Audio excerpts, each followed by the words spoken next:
think we're back.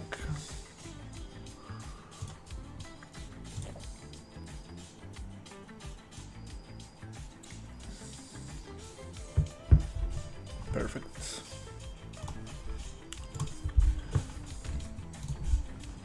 Okay, so the game was crashing a lot.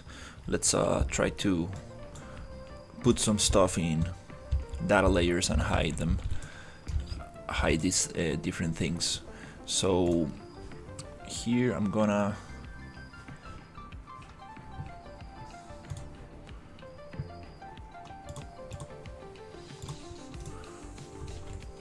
create a new data layer.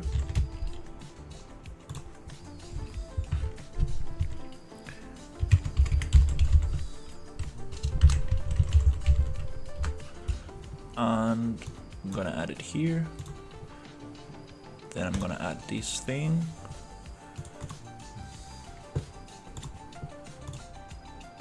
Then I'm gonna hide this. Then I'm gonna make a huge one for all the things all the things I have here in the town. So let's go top.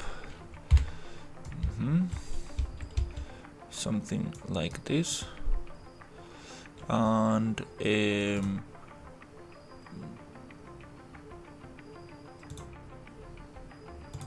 let's see if I get all of these.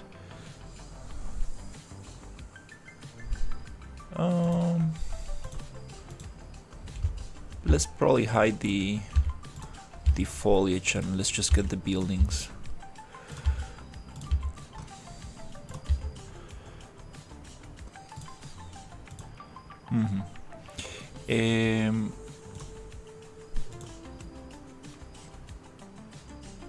Okay, let's make one huge selection here.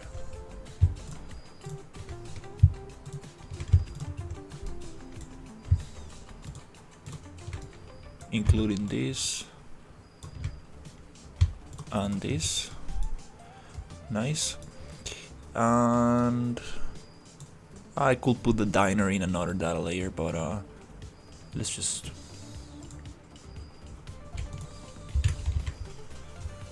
create a data layer here. Call it desert town.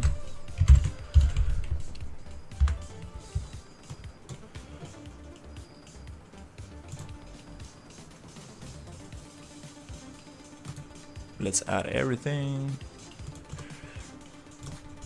Unhide.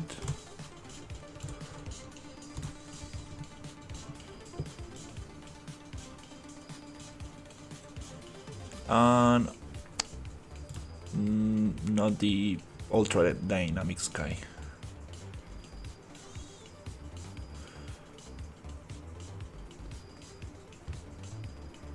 That's a pretty heavy data layer right there.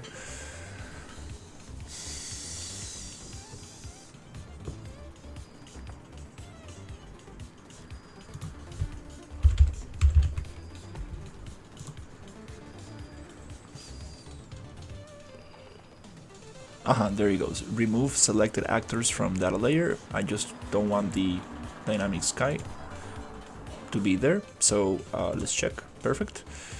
Nice. Cool. So now this should be empty.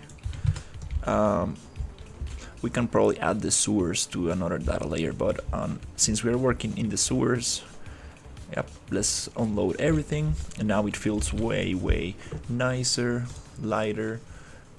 Now if the game crashes, we got some serious issues to fix.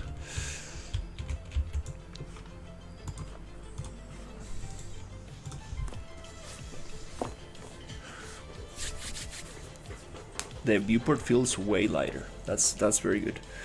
Especially the diner. The diner has some very heavy things. The ancient ruins and everything, like, it's super heavy. Okay.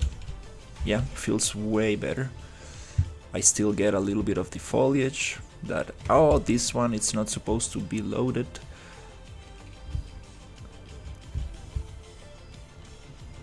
anyways, let's see.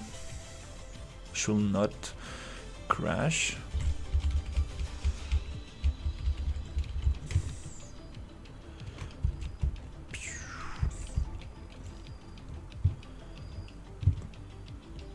It's funny, the armor of this character is the same color as the sand.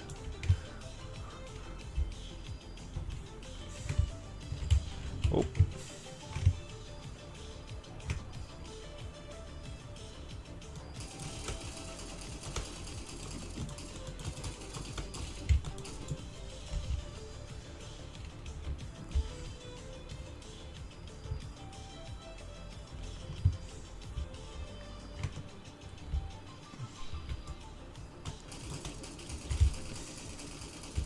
Yeah, definitely. I had too much stuff loaded. Unnecessary.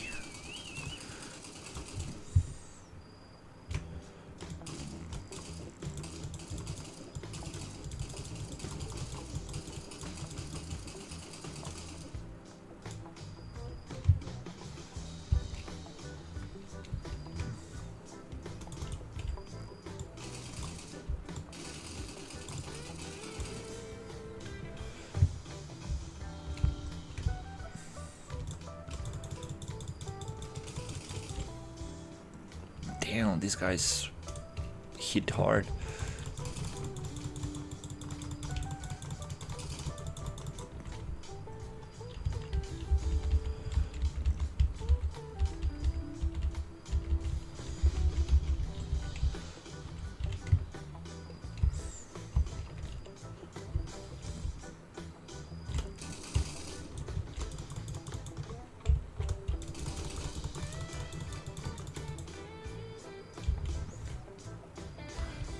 Okay, well, I think it's working nicely.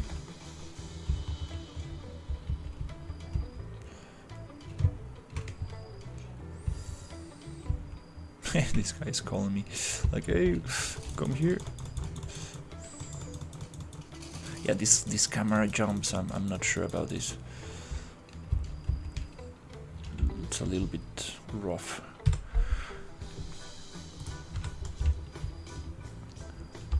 Okay, cool. So, alien separated modeling pieces.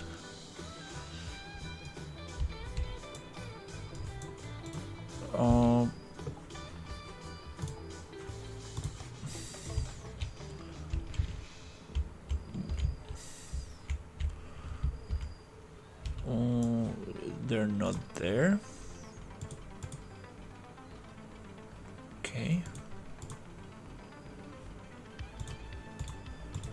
Okay, they're there. Okay, so these things right here. Oh my god, look at this.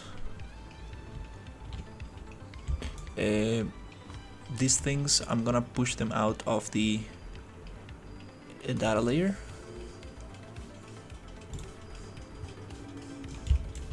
Control H. Cool. Now we're back.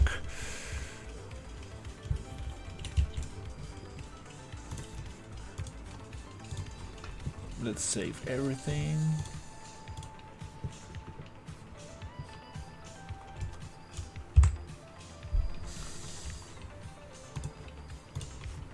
And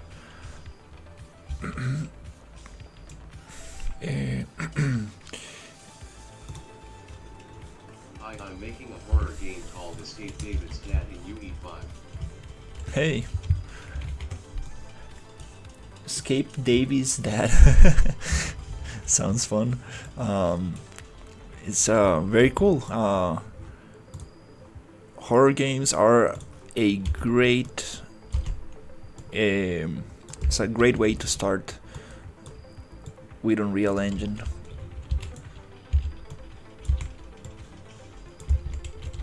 I'm making sci-fi environment,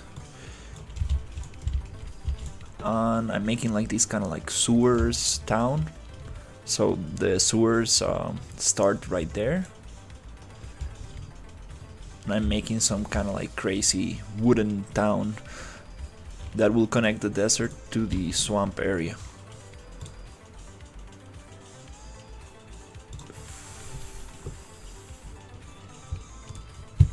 let's see.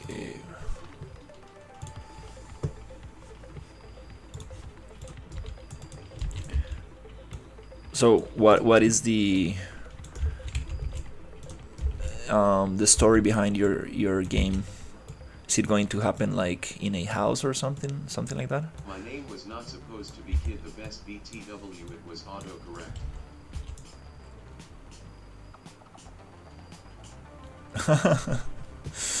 That's funny.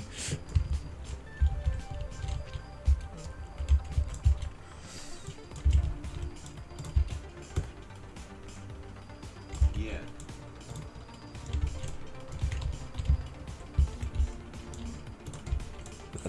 That's awesome.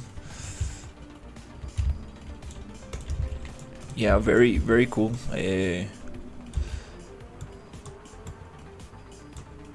Maybe one day I will make a horror game as well.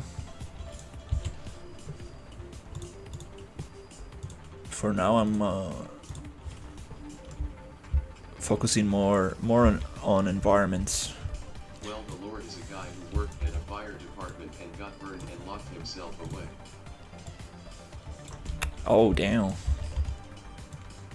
Sounds scary.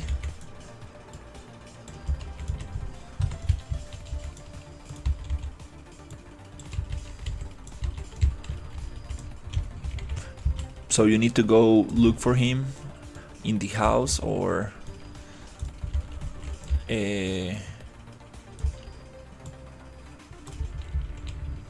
maybe the house is abandoned and you are one of those YouTubers who go into abandoned places and you find out that the house actually... Working on level design.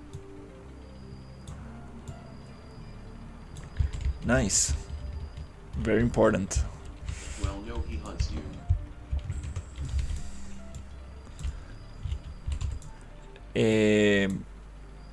But is there like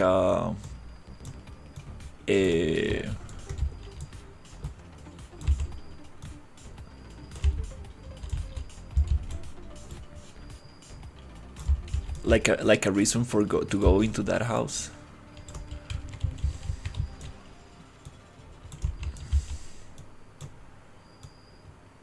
Because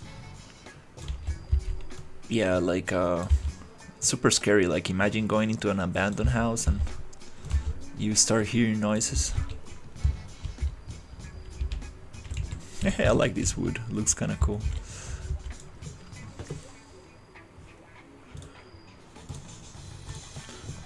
Okay, I want to place some wood around this door frame. Yes, I'm working on as we speak. Nice.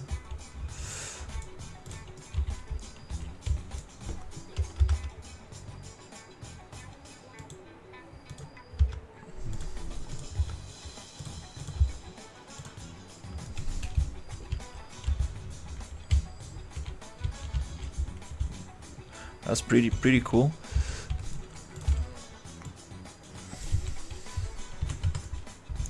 I have a Discord if you would like to share some images. That would be nice. Well, you have to go there for a report of a strange species as an animal control. Oh, nice.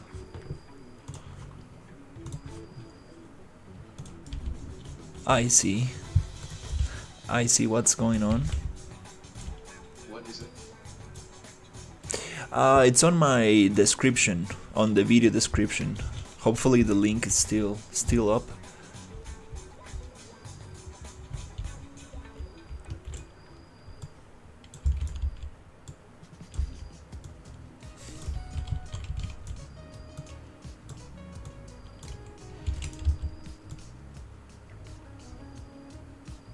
That's interesting, going into a house because there's some kind of weird I will be back. weird animal walking around. Alright.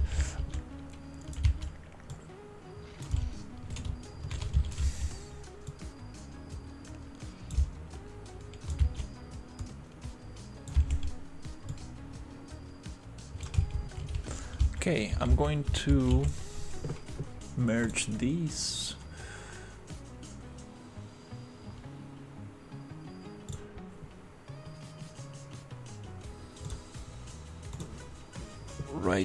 here.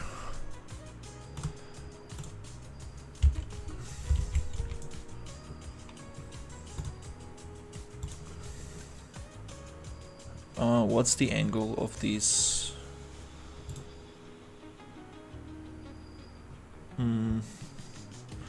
Okay, I'm just gonna eyeball this a little bit.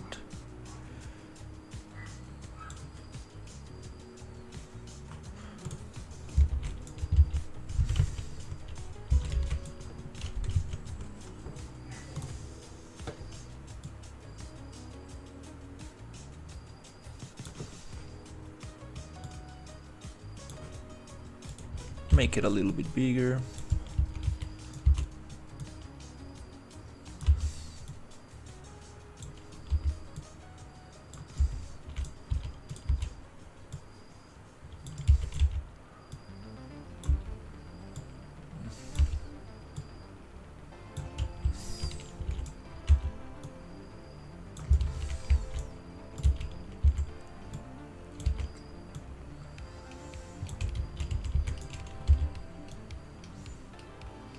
Yeah, I think that I will have a lot of loading screens.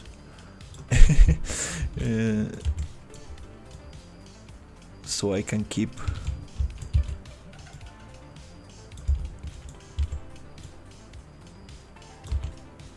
the areas separated in levels.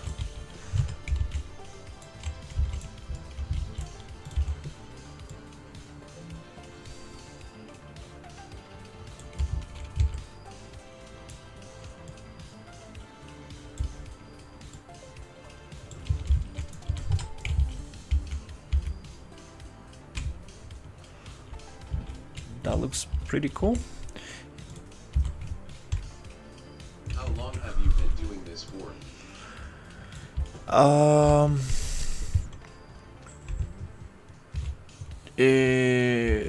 I mean, I started learning 3D at in 2014, by the end of 2014, so it's been like around 10 years of doing 3D. And I got into Unreal when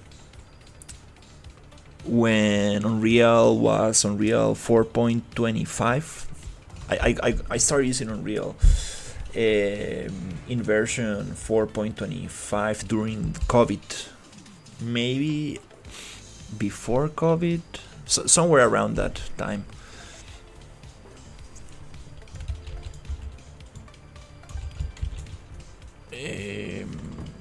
I want to edit this pivot center, rotation 0. Blue or red? You mean matrix? Yeah, that's when I started.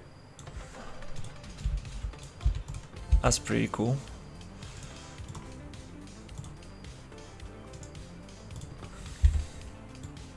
I found a good website for Steam keys and I got a game that's worth $60 for $7. Hashtag beautiful.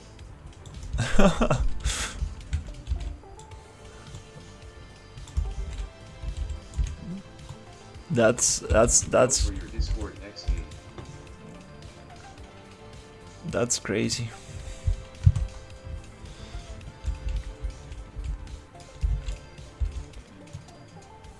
Oops. I think I messed up this one. It's not stealing if it's Suicide Squad Kill the Justice League. Hey, lighting. Yeah, that game. I didn't steal, I paid for it. That game didn't do that well.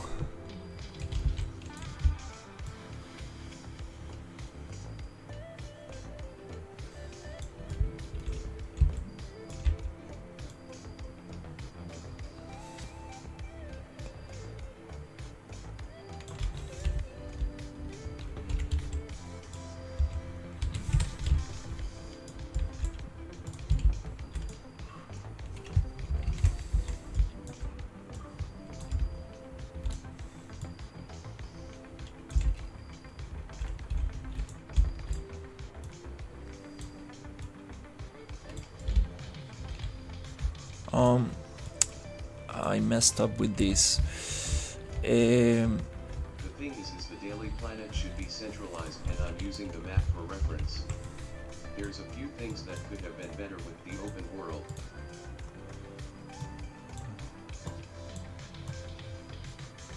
My username is Mr. Dunn. Mr. Dunn. Alright. Or Discord.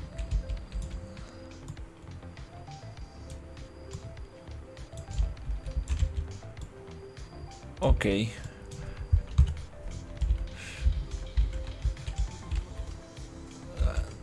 Good to know. Let's see.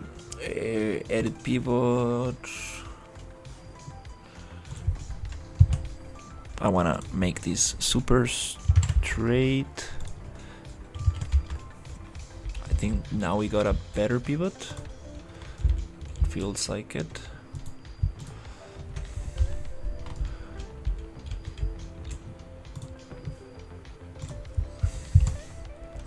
Perfect.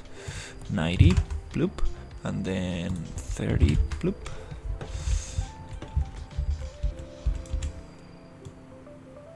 Nice. But then I understand that the Suicide Squad map was made for a shooting game and not for a Superman game, so the bigger locations being more centralized may not have made sense to the core gameplay. Oh yeah, you need what's called choke points, you know, where the map gets very small so players meet in there.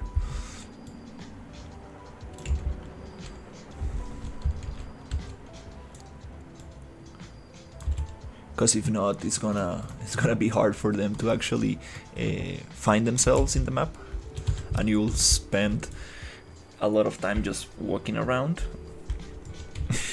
This is a funny building.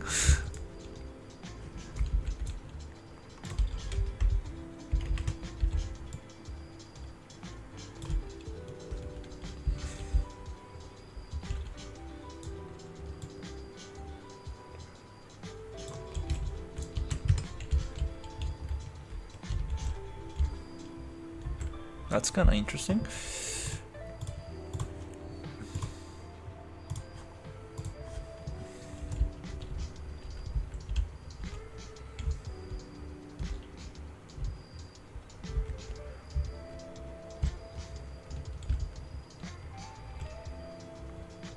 All right, let's see if we can push this a little bit. I'm going to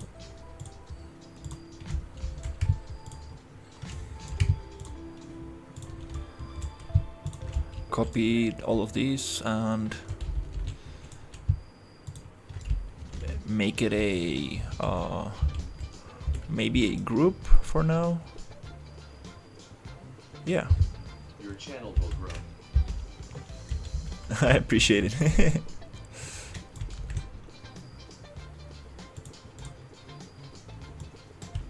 Okay, let's place more of these little things around.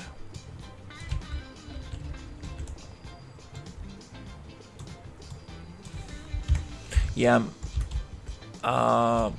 Oops, maybe that's not the best way to deal with this.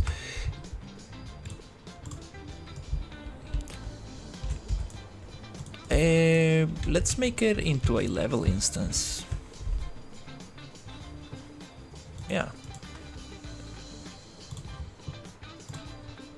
Let's call it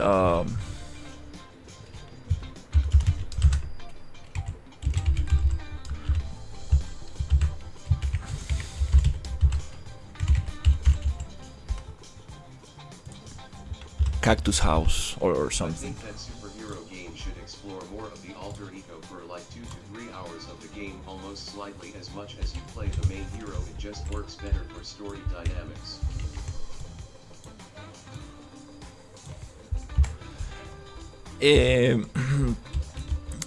Yeah, I mean, if the game is focused on one hero only, the story is definitely very important.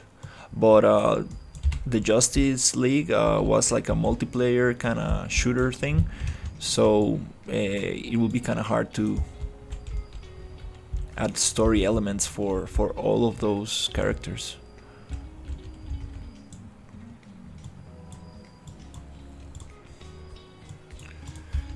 Is this for a game or a level design? I'm making a environment, a game environment. I'm trying to make it very interesting and playable.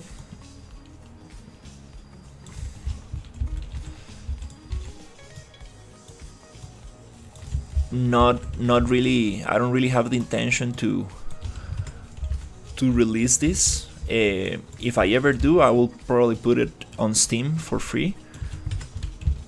But the main idea is to just have fun and do something that feels finished. I like this stuff. These buildings are kind of cool. Now that they are a level instance, I can just simply Don't call Suicide Squad just kills the Justice League game. It's like the prodigal son in the Bible. Suicide Squad killed the Justice League, didn't come back, it died where it was. It's kind of crazy. Like these companies like spend so much time and so much money on these games.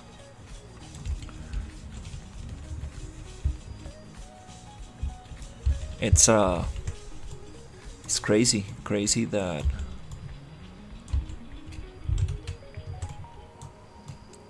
there's not a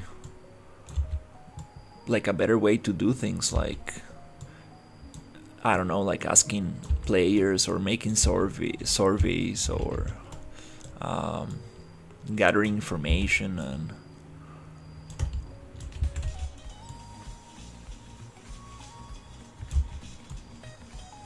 before going into one of those projects.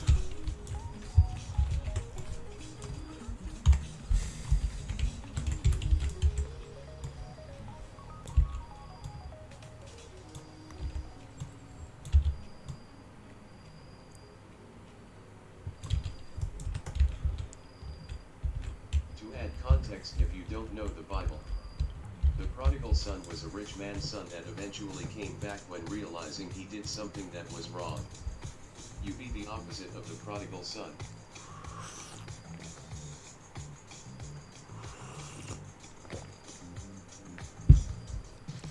I think I heard. I think I heard about that story. I mean, Suicide Squad is the opposite of that.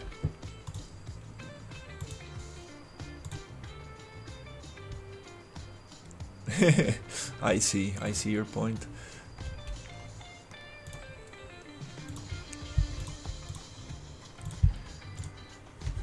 Okay, let's get more rocks.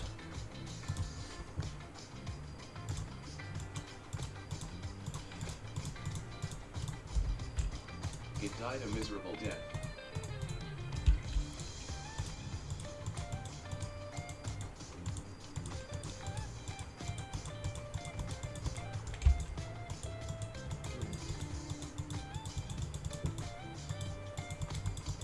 The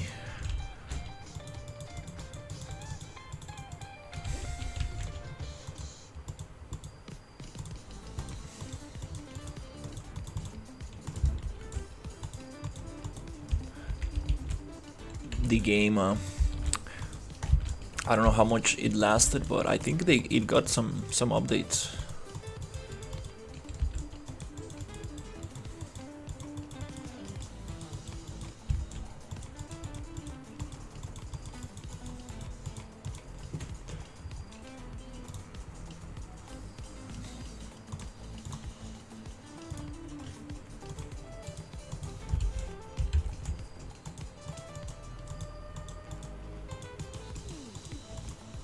I just need to understand the blueprint advanced. I know a lot, it's just other stuff.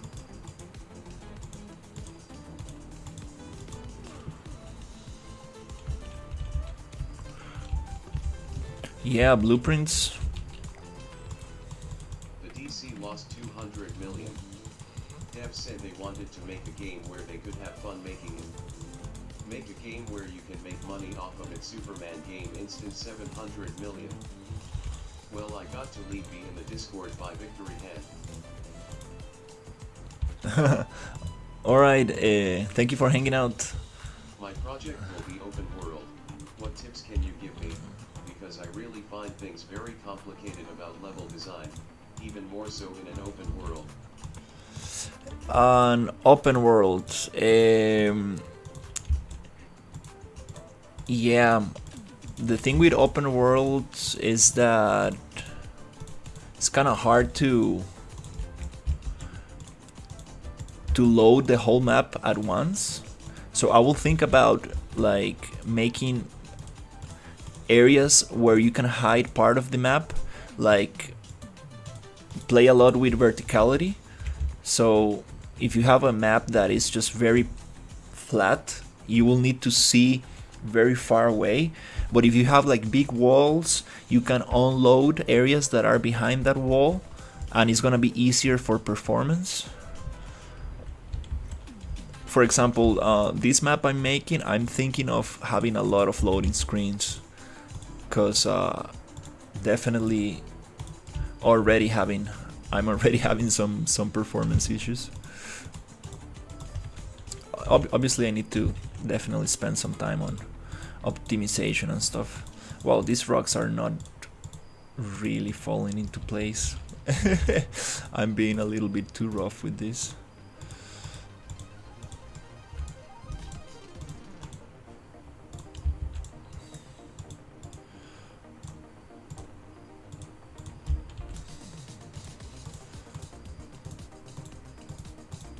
Utilizing LODs is necessary if you are making open world games as well, if you do have areas where you're able to view a large portion of the map.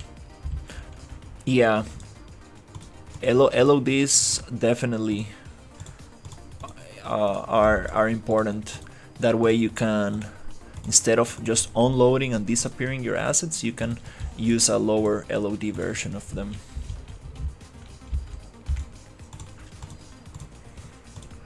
Okay, I will need to spend some time working on these rocks, but for now let me just make this cliff area.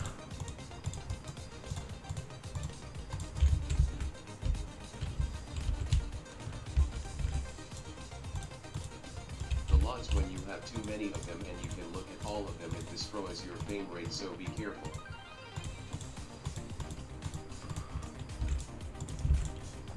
Yeah, that's why like making like very flat areas, it's kind of hard, because you need to, the view distance is just very large, and that's not it's kind of hard to deal with.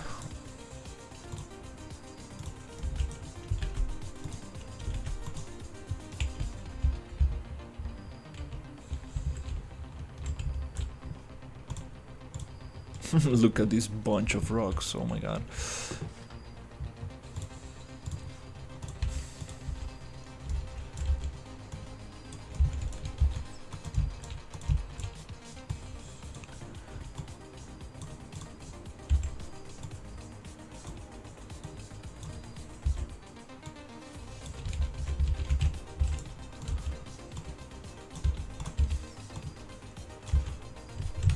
Just gonna push them a little bit.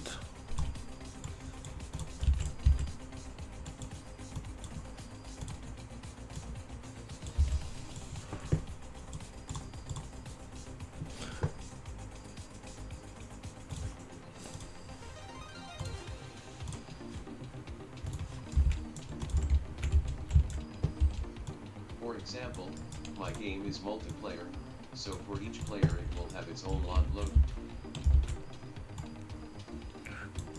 For each player,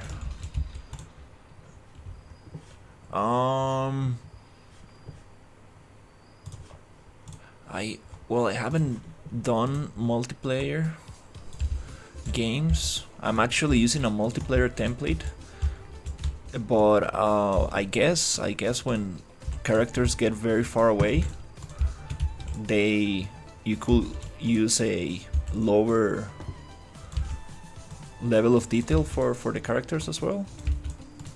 Sorry, my bad English. No, don't worry.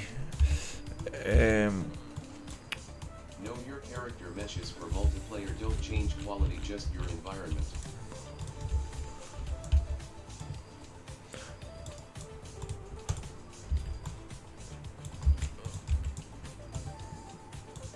Is there a way to make the characters also?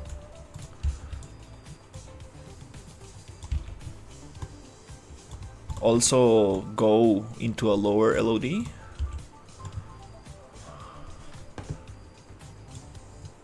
I guess that might be more complicated. Unless it's a game like Fortnite, then it does, because there's 50 plus players. Well, yeah, it depends on how big you want to make it. For example, this one, I want to do something like very small for 4 people maximum, something like that. That'll be very cool, like a short story. Go. Yes, by giving the player their own client/mini server, so you can have your own LOD for every other character, optimizing it, but it takes a lot of work. Jesus, yeah, multiplayer, it's complicated for sure.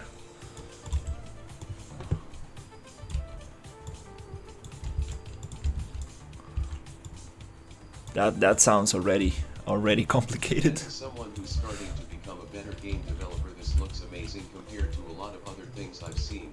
Hope to see the final product. I appreciate it. Yeah, I'm just having fun. Oh, I see. Now it makes sense.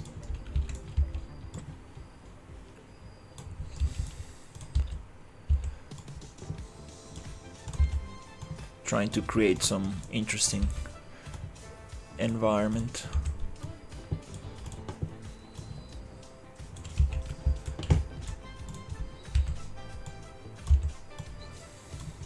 Okay, we got some buildings today, that's very nice.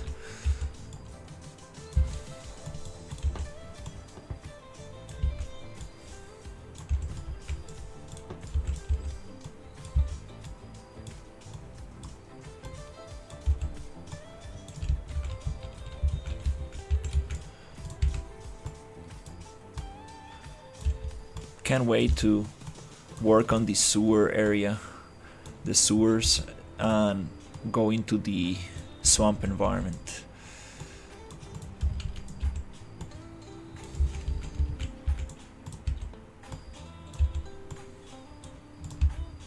I think I have a very nice tree I made with speed tree on my hard drive. I think I still have that. It's a very specific tree that is kind of hard to get online. I would like to use it for the swamp.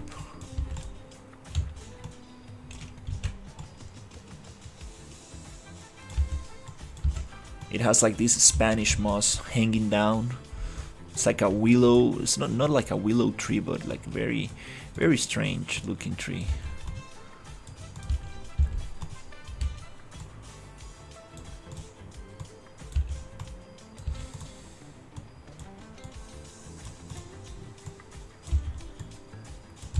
Okay, well,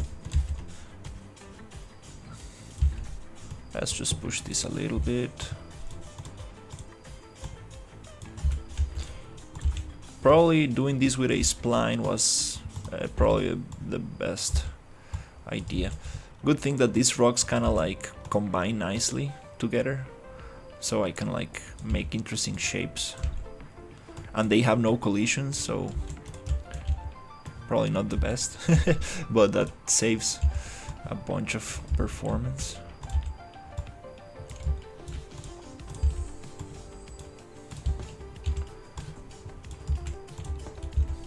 Let's see, it's 9 PM. Okay, I think I can jump into the tunnels of the swamp.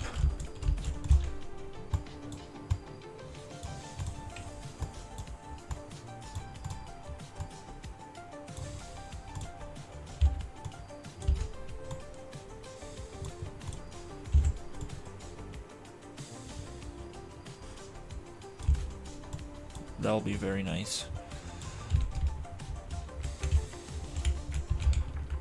Cool. Yep, we needed a bunch of rocks in the walls.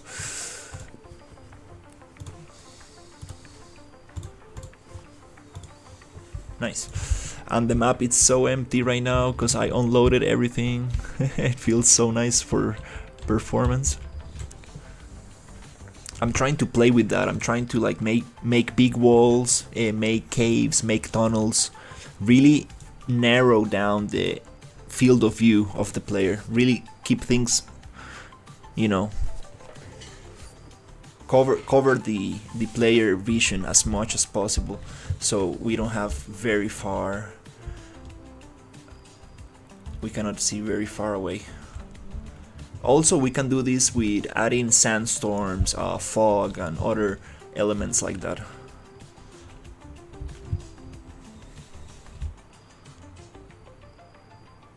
These buildings look super fun. I really like them. It's like some kind of like cactus shape.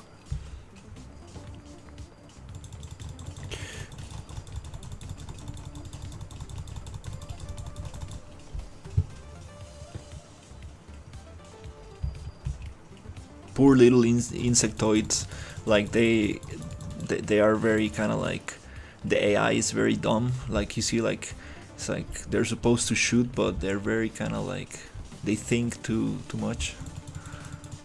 I mean, they're just very slow to fire. I have another difficulty for the AI.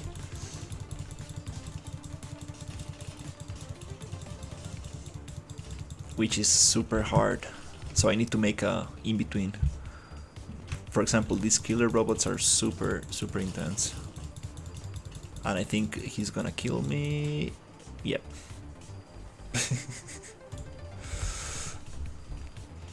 Okay, we got these wooden parts unloaded, because these wooden parts are, yep, let me just get them. Oops. Let's get them out of the let's get them out of the data layer. Level edit. Let's get this group unlock. Let's get this out of the alien tent separated model in pieces data layer. So let's remove this one, this one, this one, this one, this one, and this one. I love level instances. You see, everything becomes gray, but the thing that you're actually working on. Let's remove this from the data layer and save. Nice. Let's unload that data layer, and I think we are good to go. Let's see. I want to see this loaded on gameplay.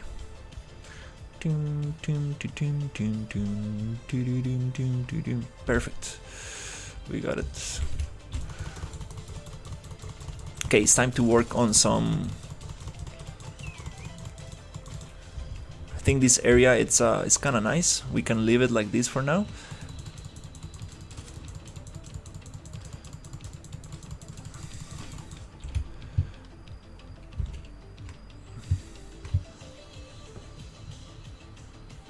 Like this building a lot.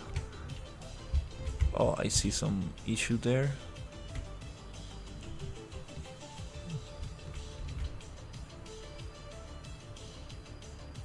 That's a cool character. I don't want all of these insectoids to be hostile. I want some of them to be friendly.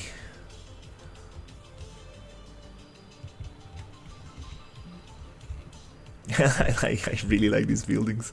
I want to add some cloth, and I want to add more, and then I need to add cables and the sci-fi elements to them.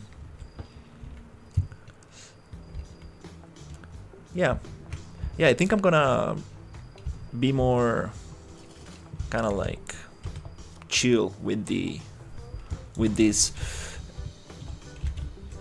meaning that I won't worry that much about polishing things. I want to get the main thing. It's like a kind of like a block out, but using detailed assets kind of thing. Is This looks like a version of tattooing that looks habitable. Yeah, I love tattooing. Oh, look at this. Let's make some nice legs for this. What if we add some supports to this thing, but instead of making them straight, we can make them like this? I think that will look pretty cool.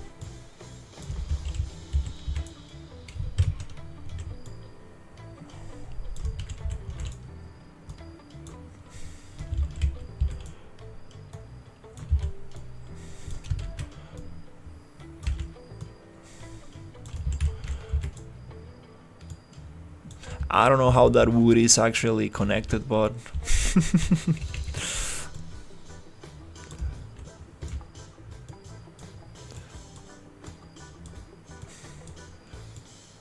okay, let's get something like this.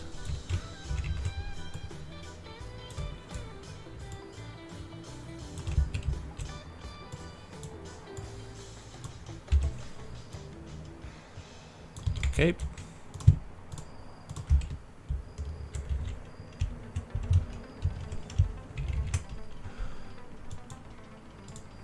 Let's flip on X, flip on Y.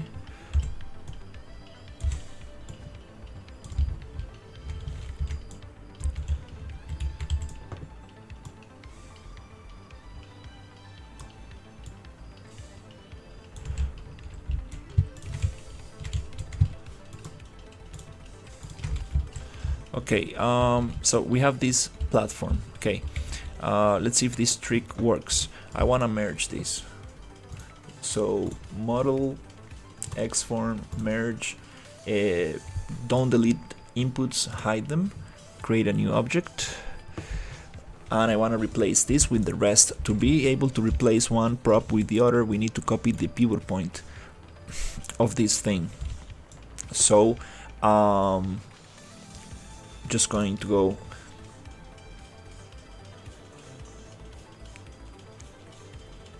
well, before doing that I needed to actually place it. Oops.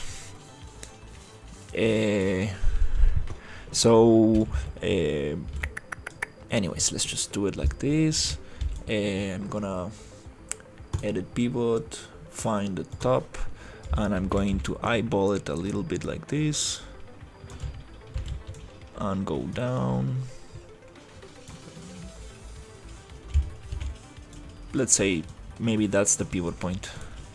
So if I come and select all the ones that are using that asset,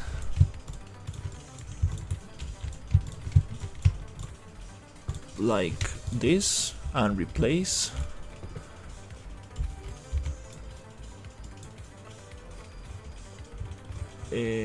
well, maybe first I need to browse this asset and then I can replace all of these. Let's see how it lands. Details replace, bloop. Not perfect.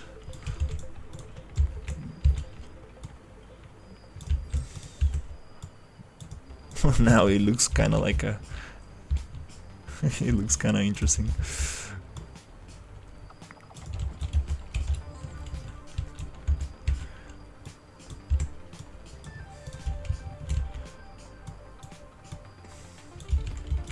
It looks like some kind of bug or something.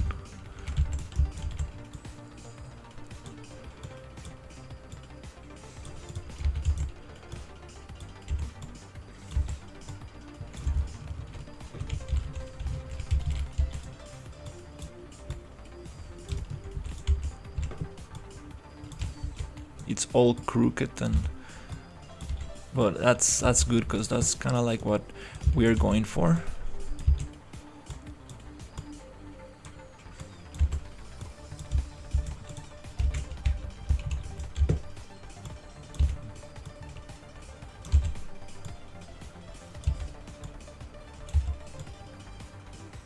don't want to be scaling assets too much because of texture stretching.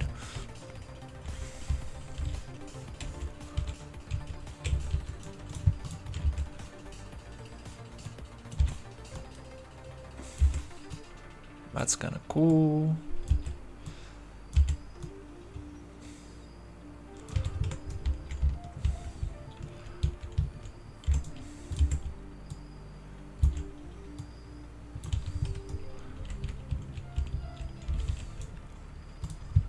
Can we drop this? I'm not really sure about these sticks. Looks kind of strange. It's not that. There's no purpose for these little things.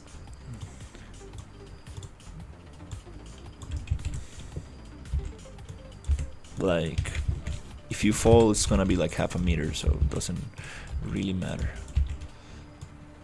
to add those.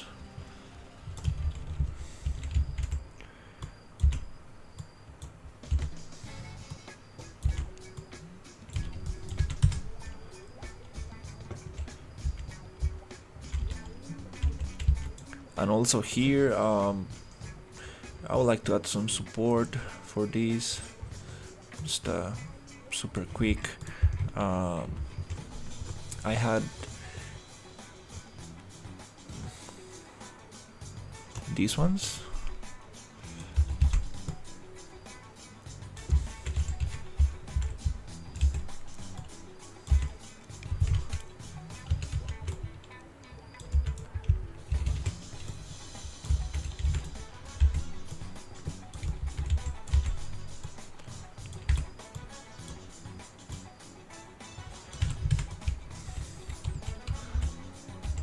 Let's say that kind of holds.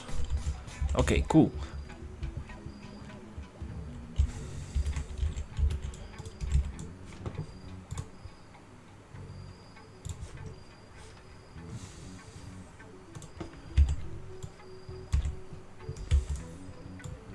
Let's push this one a little bit more.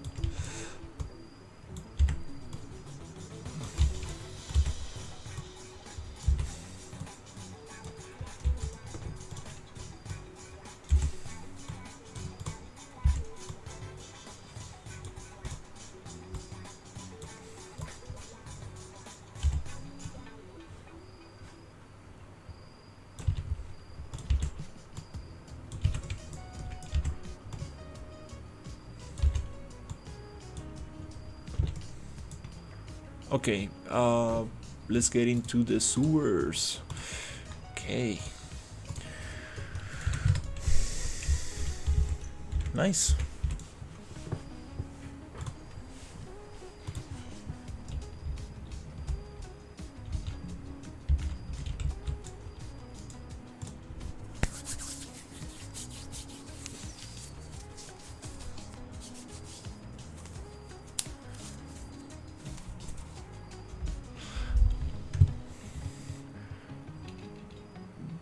Can definitely add much. Definitely need to add collisions to that. Yeah, I'm just gonna make little levels.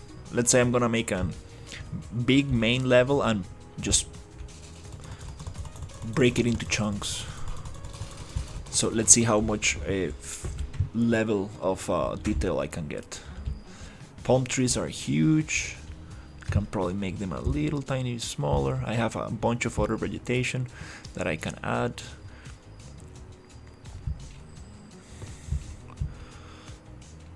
Okay, it's time to work on very cool sewers. I have this idea in mind. Poor little guys, like they don't even want to shoot. Anyways, here I need to make this modular. So this is the interesting thing. First of all, I don't see anything, so let's add some light.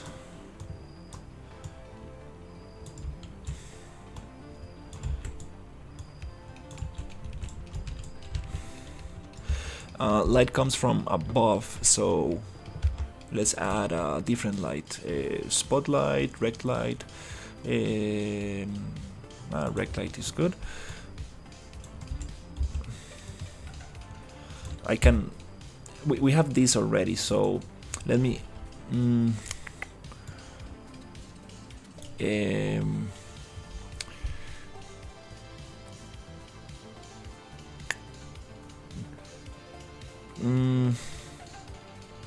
This needs to be a level instance. So okay, let me modify this one. So this is gonna be another blueprint, and I will just replace the ones I have with another blueprint, which is gonna be right click, replace actors with. There you go. And then let me make this super bright. I have this blueprint, so here I'm gonna go a little bit intense, like 10. Let's see if that makes more sense. Attenuation radius, let's go crazy. That's good enough. Because these lights are designed for the other part. Nice. Now we can actually see a little bit more. These rocks, I'm gonna push them away. So let me just get all of this stuff that makes no sense how I place it, but we're gonna make sense of it today. Okay, so right click, replace actors with this. Boom, now we have a bunch of light, and we probably don't need this or this or this. Nice.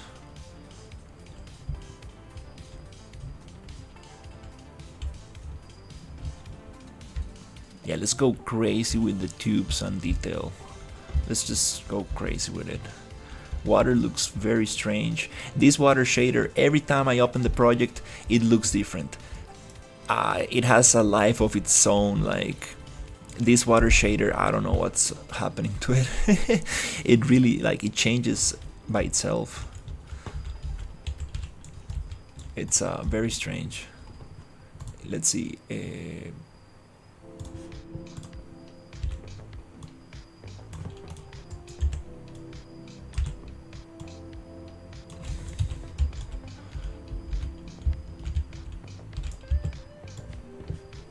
Yeah, I need to make maybe a specific mesh for this. This bunch of rocks make no sense. I'm gonna make some like cement kind of thing, one of those boxes that you see outside the sewers. Okay, cool. So how can we make this thing?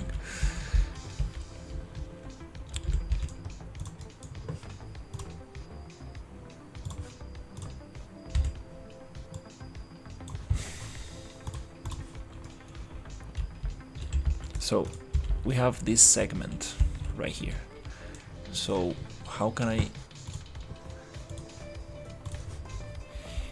First, I want some floor to walk on. I want pieces like this. So let's use the pieces I made, which are these ones. So right click, level, edit. I want to find this piece on the content browser and bring it here.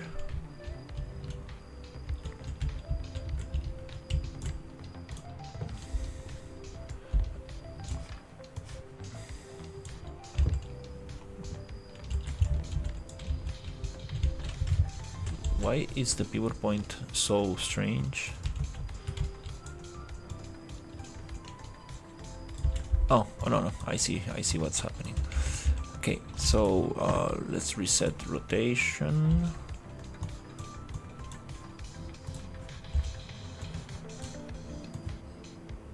Okay, nice. Now we can start working with this.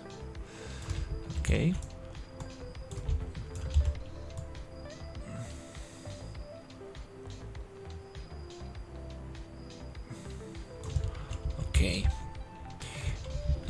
got this thing.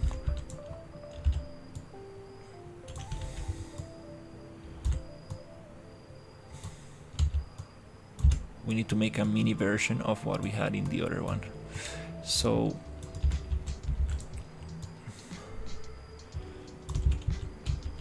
something like this.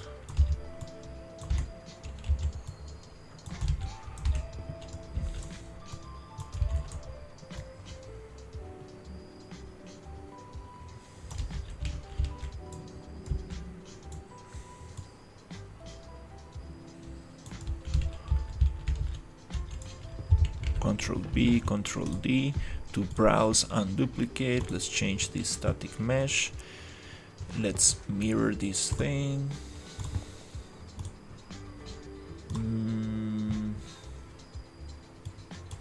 Model mirror 45. Shift to center. Left. 45. Is it to the other side? There you go. Is this in the center? I still don't get this one. Anyways.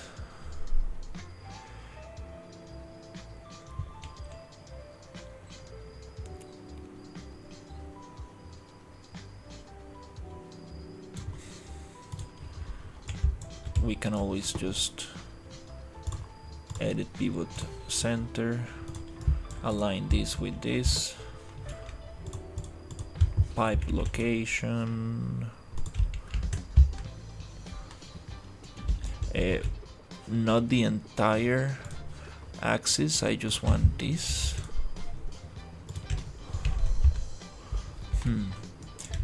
Wait, are we on object? Oh, okay, we are on 45.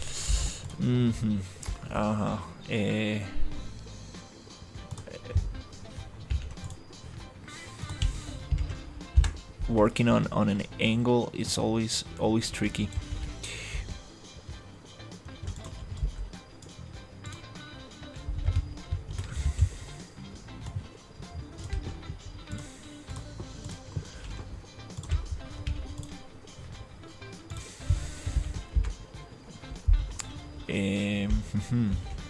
So another way to do this is copy the whole location, paste it, then go down, and we know that we are in the center.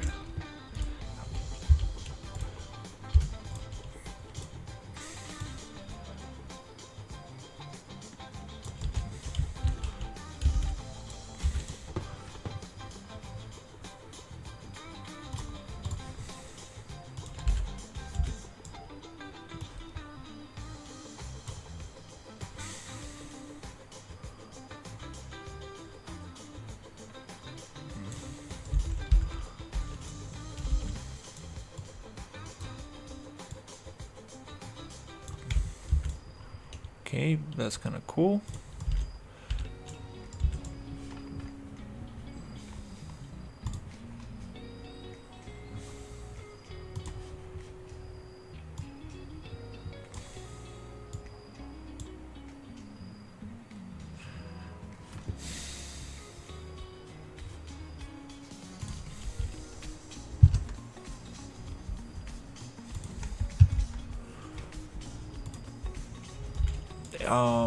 Yeah.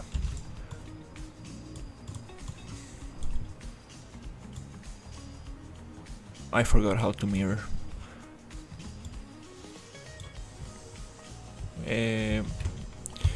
Nope, I just want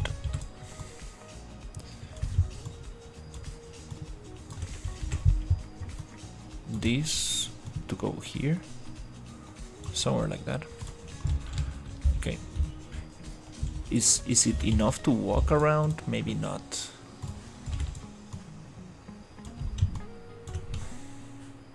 Let's actually start pushing these 50 units like this. Is that enough to actually walk around? Yeah, I guess.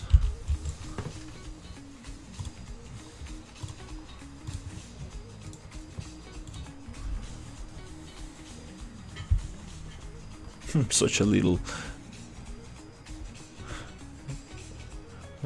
river. It's good enough.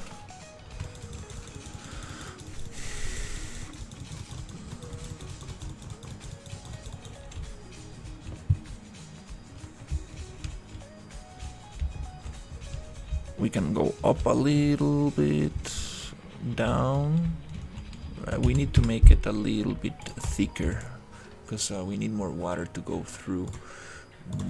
Model, poly edit. Let's get these and just go like rip, rip.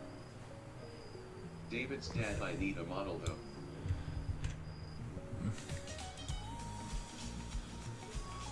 I need a model for your game.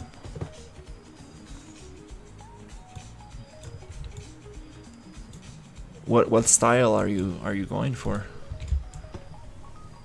I think this is kind of nice. Now, how do we get this to go around like and bend super nicely like this? Let me see. Let's hide this and let's work on this piece. Control C, Control V.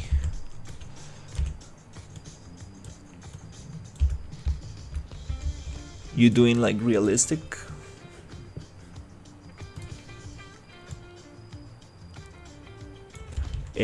Stuff? Or is it stylized? More cartoony? Okay, how do we make this connection? This is gonna be interesting. How do we get this connection?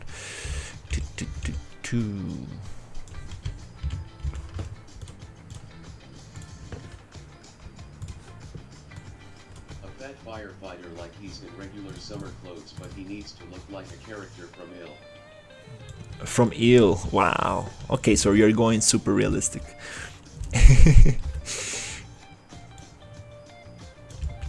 No, kinda realistic.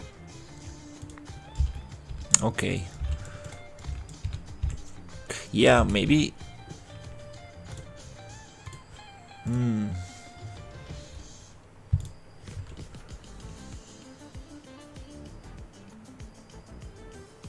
Oh, these are already beveled. Ooh, I need to. Yeah, maybe making it in character creator and then getting some nice clothes for it.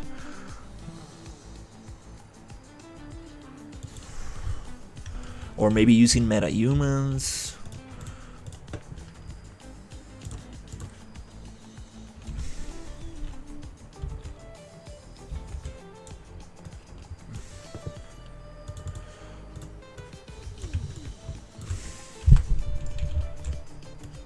Like one of those characters in the scenes.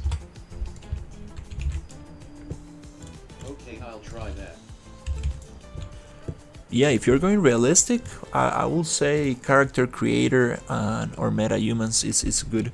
Getting the clothes requires some work, but not that hard. It always depends on how good you wanna make it.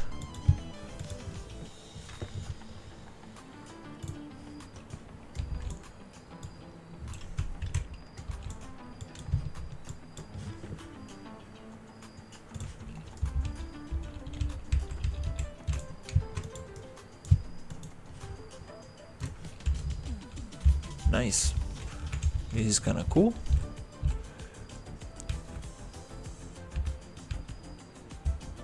The angle feels wrong cause it's not the same distance, but we can probably come here. Do you have any games you're selling or that's finished? No.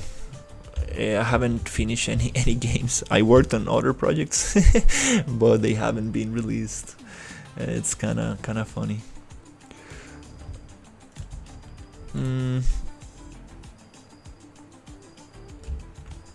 How do I get this to... Do I need to make it like...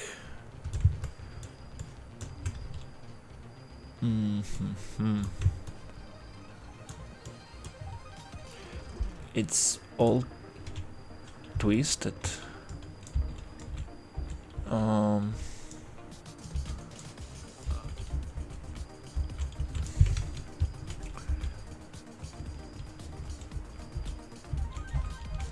That's the problem of modeling in an angle.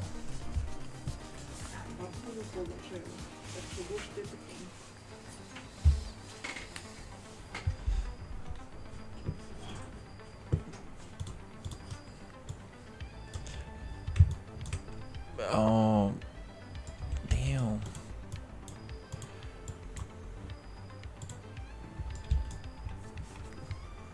Yeah, modeling on an angle is always strange. Huh.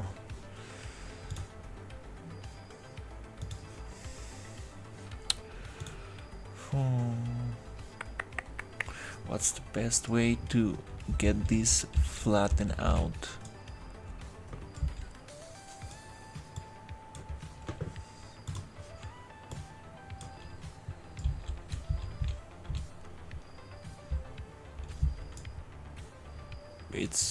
It's on an angle.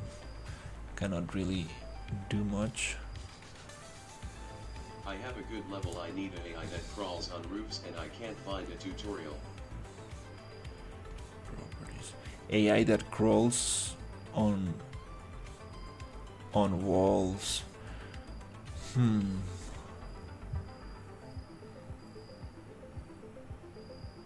That's pretty cool.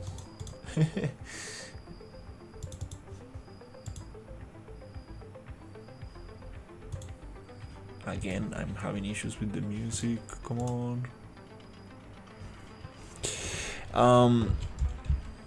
I'll try to find a tutorial and see, because I would love to have stuff that crawls on walls as well. Damn.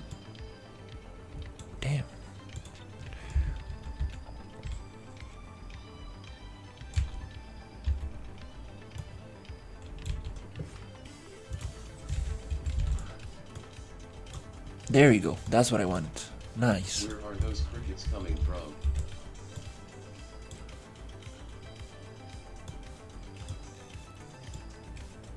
Crickets coming from? You mean you're talking about like some sound on the stream, or you're talking about these characters? I'm not sure what you're referring to.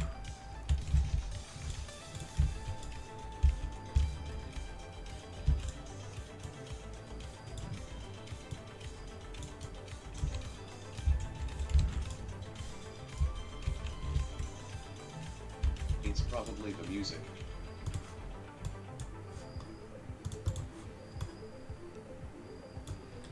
Oh yeah. Probably. There you go. That's what I wanted. Make Now, the water slightly more blue. well, it's like a swampy. I want the water to be not like toxic, but like greenish.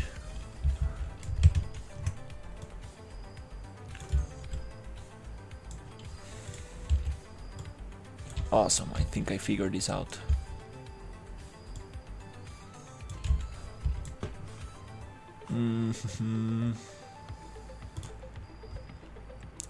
I'm having some issues with the music. Just let him cook.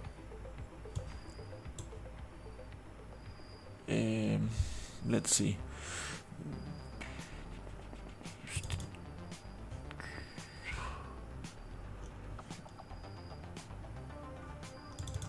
Maybe this one. Yeah, something's happening with my OBS. There you go. Somebody That's says it's what I an wanted. oasis. The landlord, oh yeah sure. The renter don't mind if I do drinks the water. Lord, I don't think you should do that, and another one died.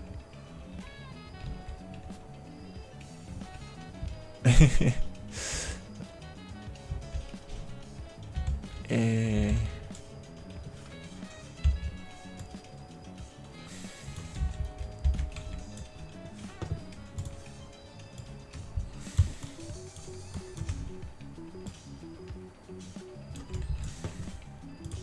let's see.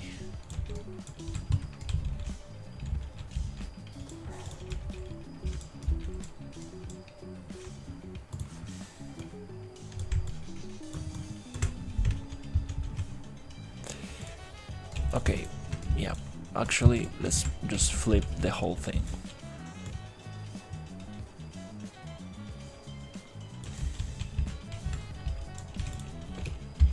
Because I cannot deal with this 45 Well, I have angle. to go, it's getting late.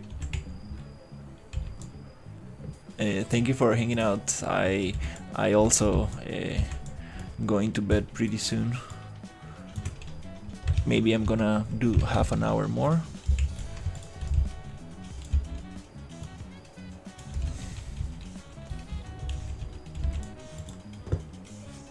Just wanna figure out this thing. There you go. That's what I want. Okay, a little bit more like this. See you. Okay, and a little bit more like this.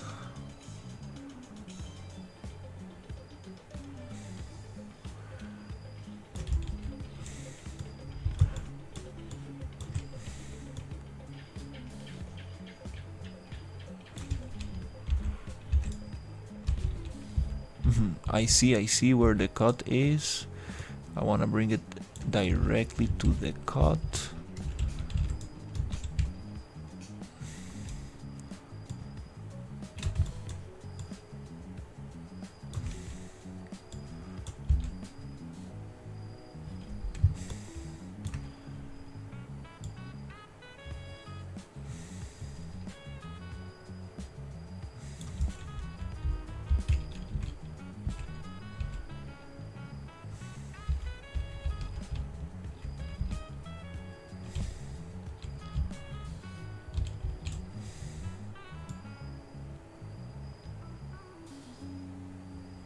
I guess it is like that.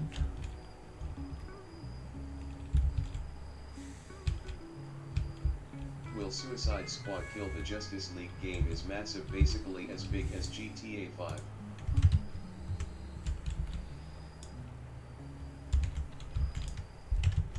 Is it that huge?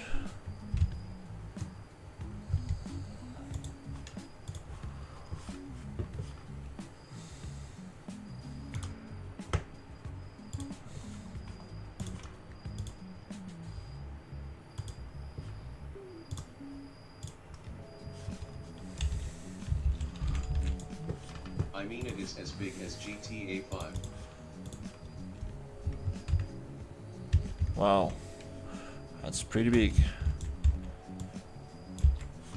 It's 3 times bigger than Arkham Knight, so basically yes.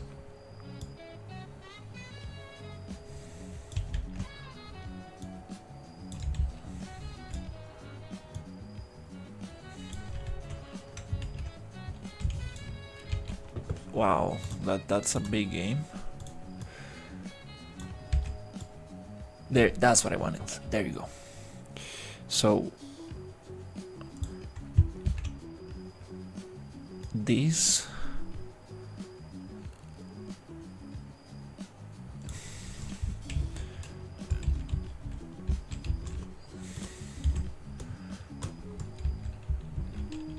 needs to be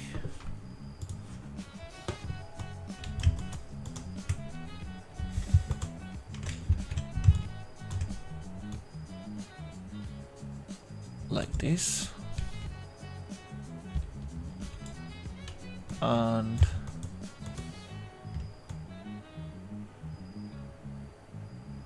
like this. Okay, finally making progress. Cool.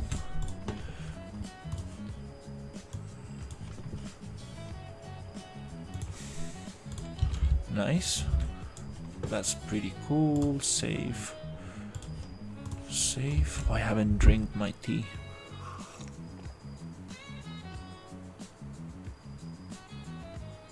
Already cold.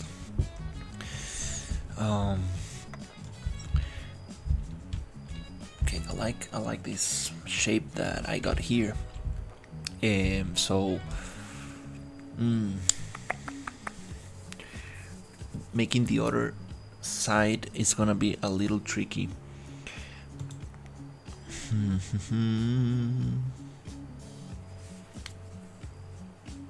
What's the best solution?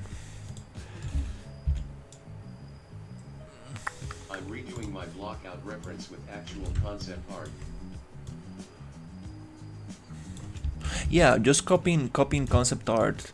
It's the best way to go. That's how professionals do it. They just copy an image to be very sincere. That's how you get the best outcome.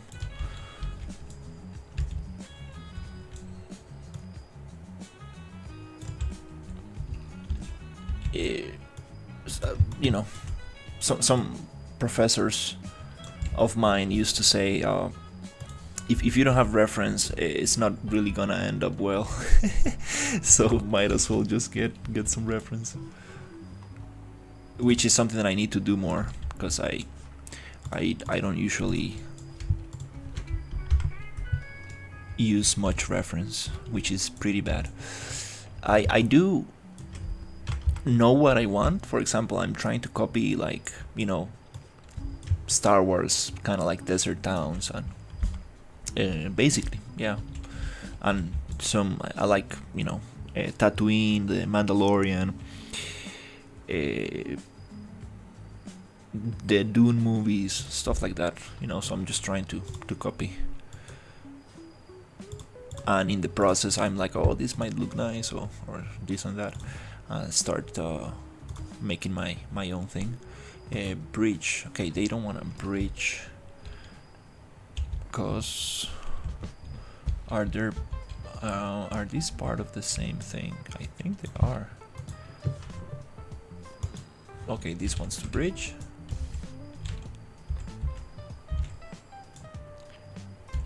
I see what's going on there. Oh my god, this music, why don't you wanna play? I don't understand. It used to work so nicely. OBS is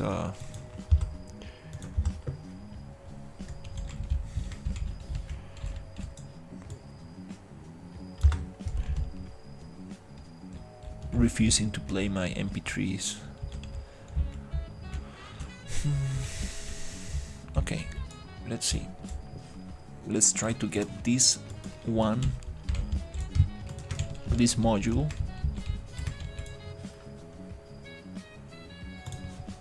finished. Well, not finished, but done.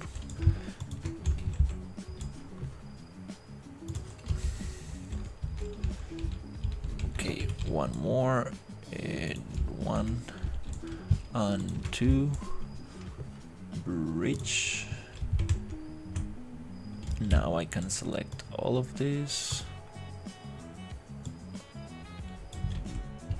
Let's just accept for now. Okay, this is absolutely messy. Let's align some stuff here. Okay, so do I need to go like this to align this?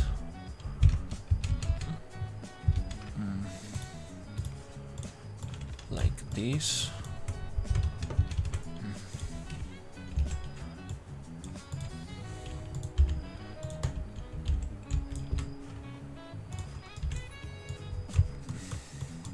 There you go. Align. Unalign. Okay, nice. Is this aligned?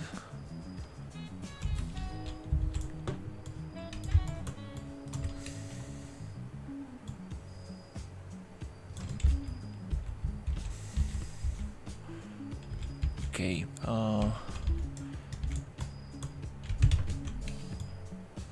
oof. Ooh, I see. I see the problem.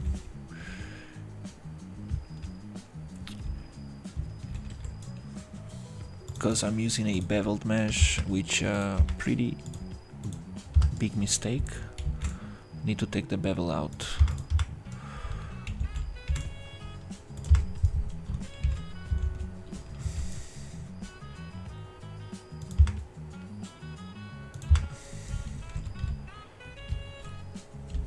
Yep, let's actually take the bevel out of this.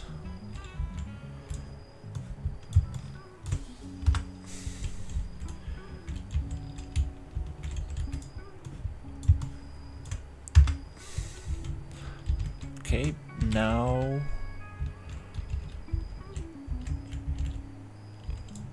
this little face as well.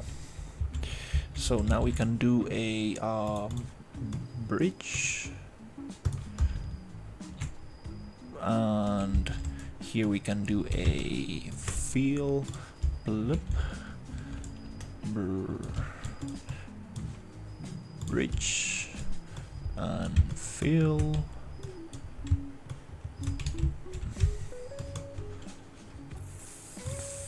Nice. Okay, now what we get here. Okay, let's see if it actually is matching. Okay, oops. Oops. Also, oops.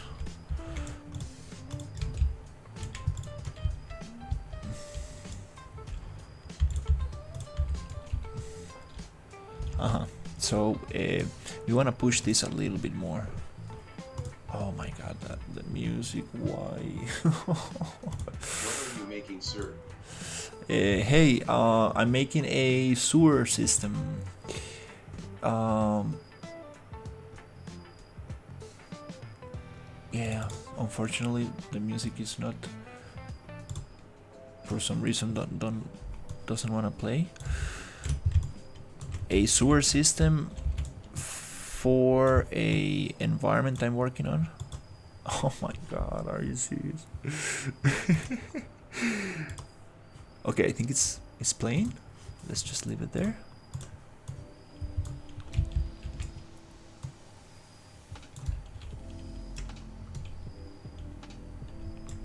Okay. Are you a game dev? I'm more of a environment artist, which can be considered a game dev if you are making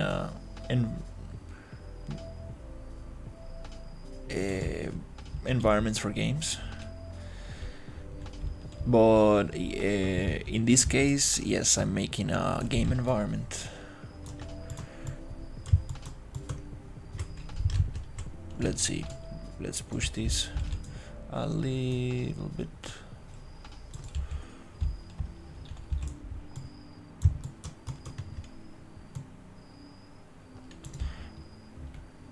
Which doesn't mean that this is going to be a game.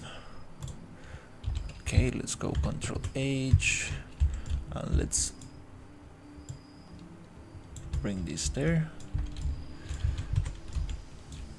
I don't need those or this.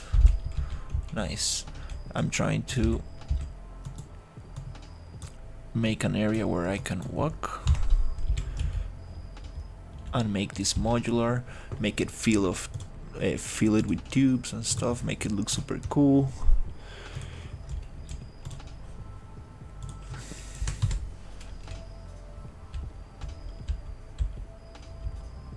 most of the environment is unloaded, but the area I'm working on is this one.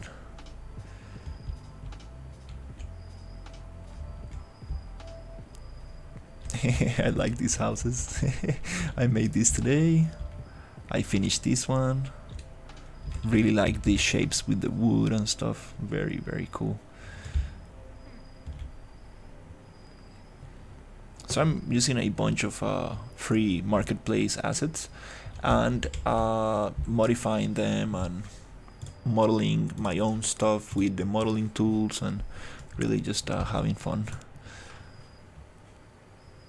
UVs, project UVs, box, proportional, reset, 45, let's make it 500, reset, that's kinda okay. Cool. So now we have an area where we can fight. This feels symmetrical, kind of, I guess. Now we can add some bevels, make it look nice. Just gonna get all the other edges, which are this and this.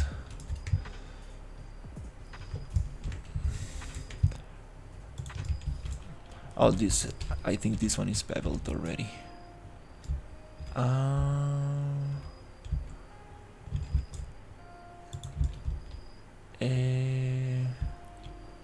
Okay, I think let's make this properly.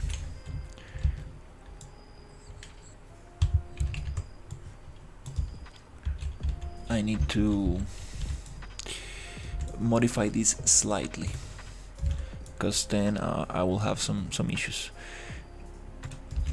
So I'm gonna get this one and this one.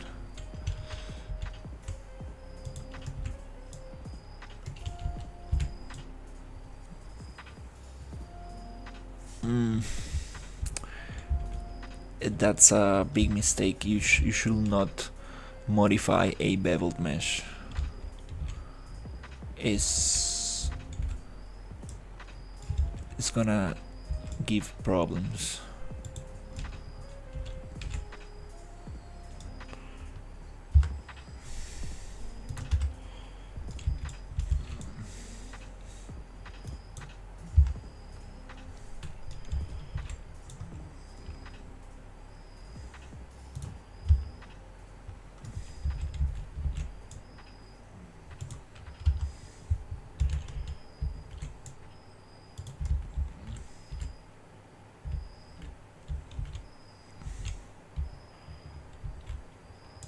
Because removing the bevels, it's an issue.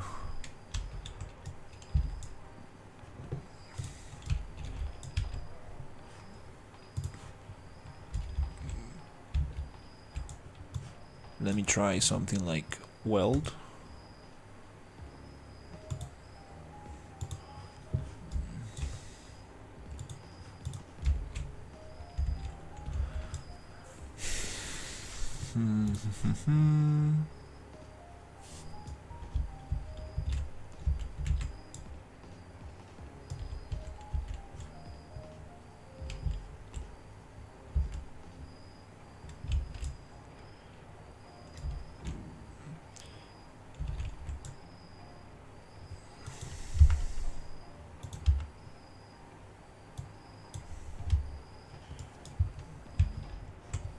Okay,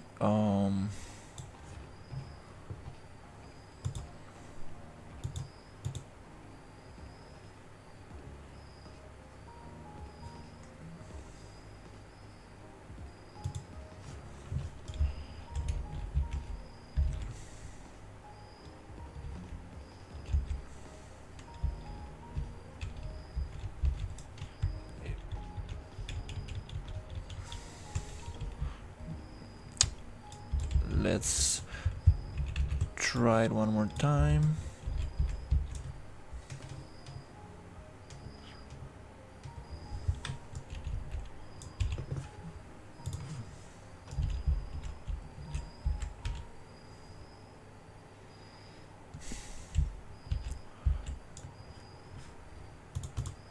in this case I'm going to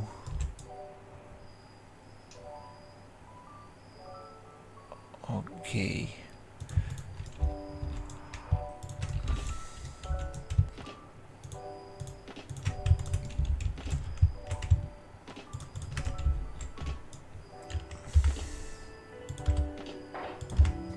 Get this off. I think I remembered how to do this.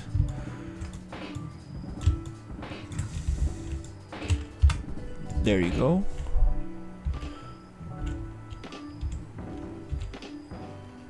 Also,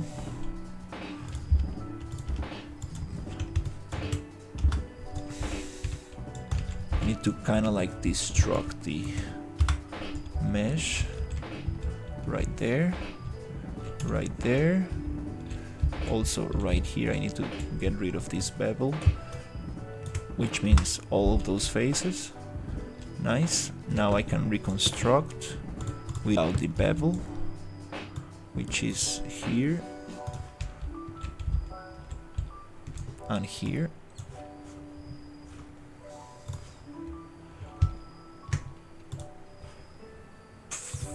Feel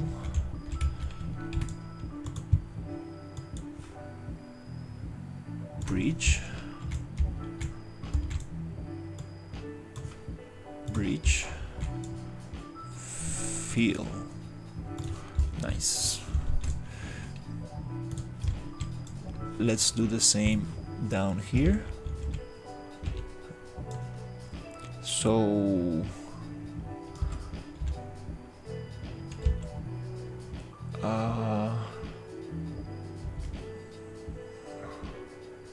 I messed up. I forgot to do this face here as well. It's the bottom face. You know what? Yeah, let's leave that one. I think the rest is nice. Let me just correct the height.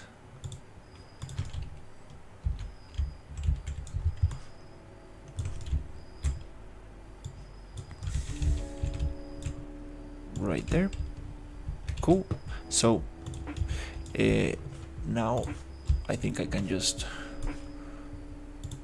bevel. I'm gonna get a little extra bevel down there, doesn't matter. I don't really want to bevel here. Actually, I don't want to bevel this or this. Wait, this or this. Also, this is not gonna be visible, so let's save up there. Also, this one is not gonna be visible. Let's save those. Bevels right there, right there. Yep, this is what I want.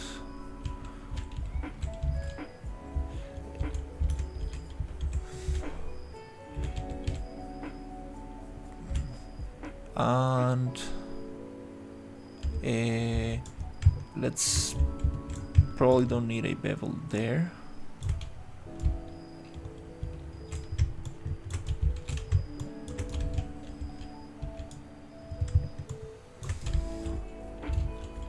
Oh, I just realized something.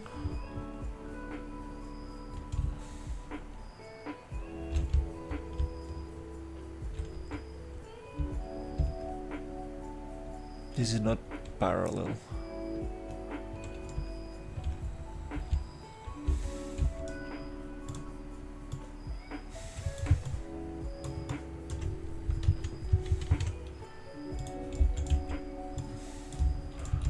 Let's fix this.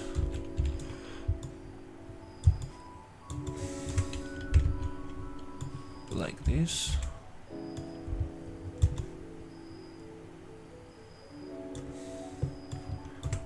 Like this. Nice. Then like this.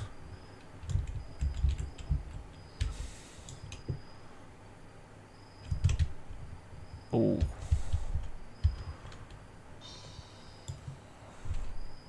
Crap. Hello, I have a question why we can't edit meshes in Unreal Engine in Modeling tab if it's imported from an external software like Blender or Max.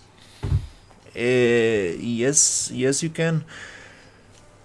Sometimes the meshes come with a little lock depending on the options that you are using for the modeling tools.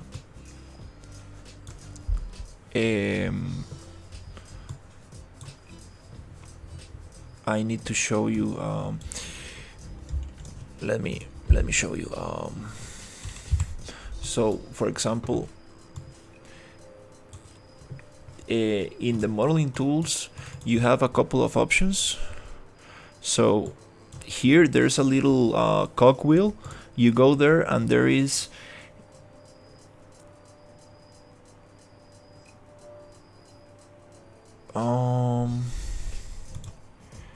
was it here? Modeling mode project editor.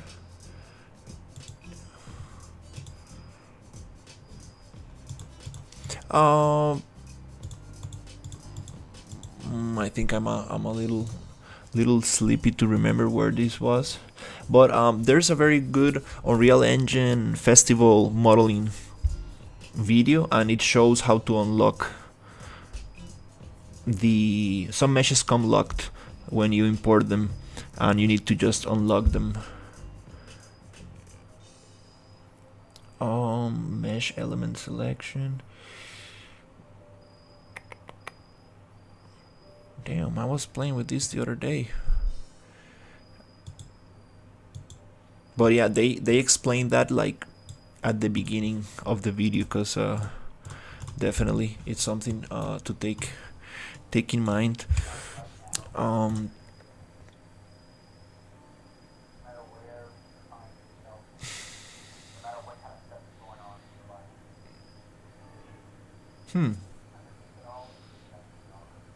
That's kind of funny. I was doing this the other day. I just wanted to make sure that it does exist. If that's the case, you'll give it a search. Yeah, the video I'm referencing to, it's Unreal Engine Festival modeling tools. It's kind of hard to find. It's like down in the search.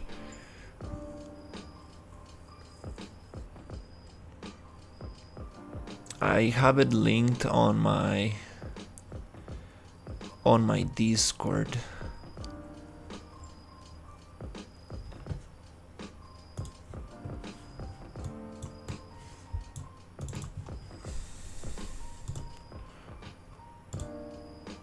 Right here. 50 tips and tricks in modeling mode. So you can't actually. So this guy goes here and there's the default settings. For my LAMP where I wanted to use the VR. But if you go to the cogwheel, thing that I like to do is turn on this mesh element selection. Mesh element selection was a workflow that came in a couple of releases ago. It's still somewhat in development, but it leans more towards the selection. So you go to the cogwheel mesh element selection, and after turning that on, you will see this. It's sorry that I am streaming and I have this weird layout, but window layout, Unreal Engine 4.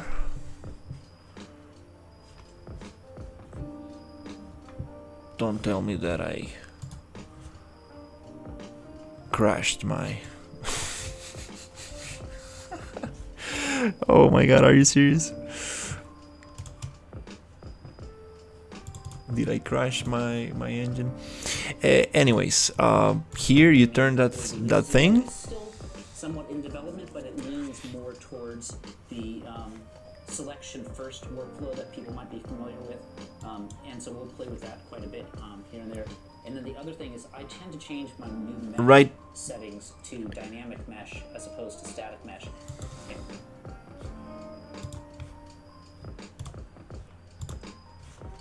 Right here, there's a little lock. Any new meshes or models that I create are dynamic meshes, and they're part of the level, as opposed to always writing out new static mesh actors every single time. So it's, you'll convert to static mesh when you need to, sort of finish up everything at the end. But as you're kind of working and iterating through models, a lot of times I find it a lot easier to use dynamic meshes. There's some other things in here that are great to play with, but we'll get those. The other thing that you may have noticed is when I turned on the mesh element selection, I got this little prompt over here that says to go out and come back in. So I'm going to do that, go out to selection and come back in to modeling. And now the one thing you'll notice is you have a new menu over here for select. So see, these are the some of the tools that we have that where it's a... Damn, it's taking forever to load this level, to load this project. Oh my god.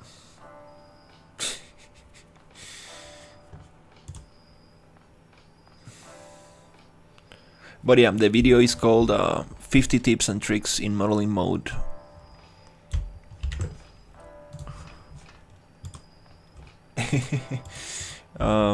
Thank you for the super sticker. Thanks for the help, bud.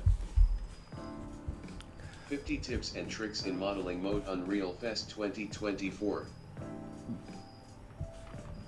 50 tips and tricks in modeling mode Unreal Fest 2024. Sorry for the speaker, but yeah, the modeling tools in Unreal Engine are amazing. Like, they are not like Blender or Maya or your standard 3D software, but just modeling in Unreal, getting some block out, modifying existing assets, changing some UVs or bending or wrapping or making a lattice or a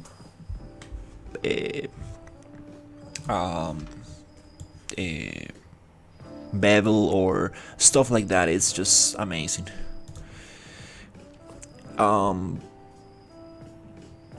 Layout default Unreal Engine 4 and it crashes.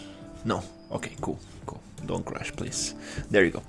So we go to modeling mode, cogwheel, mesh element selection, and here you will see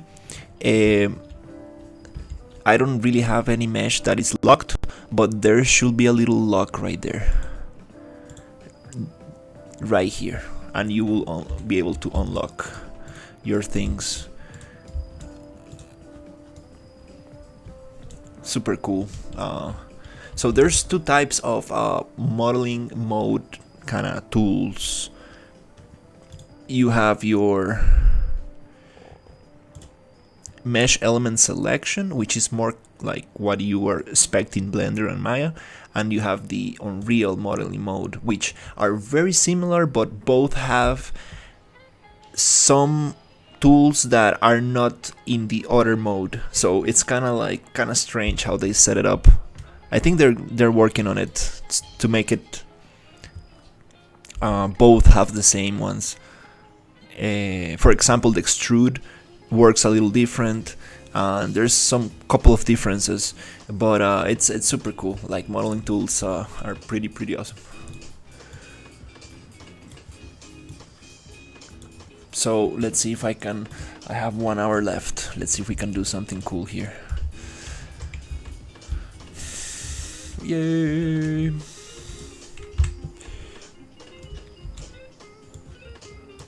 Oh, nope, let's leave that one there and let's work on this one. Okay, so let's make this. Thanks for taking the time to clarify that, brother. Definitely. Yeah, I people really talk too much. People expect Unreal Engine to be, to have like Blender quality modeling tools, but they're getting there. They're getting there. So it's very exciting.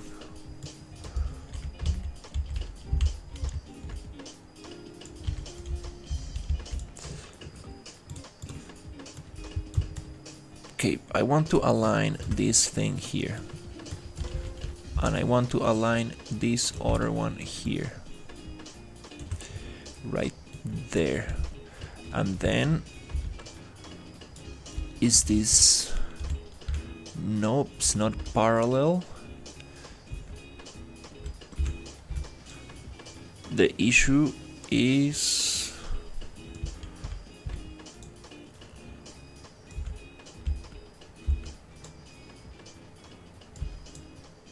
it's kind of hard to tell where the issue is.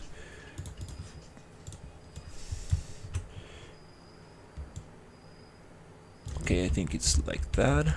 I always snap to 10, so it's a little easier to just move things around. Okay, I think I got it.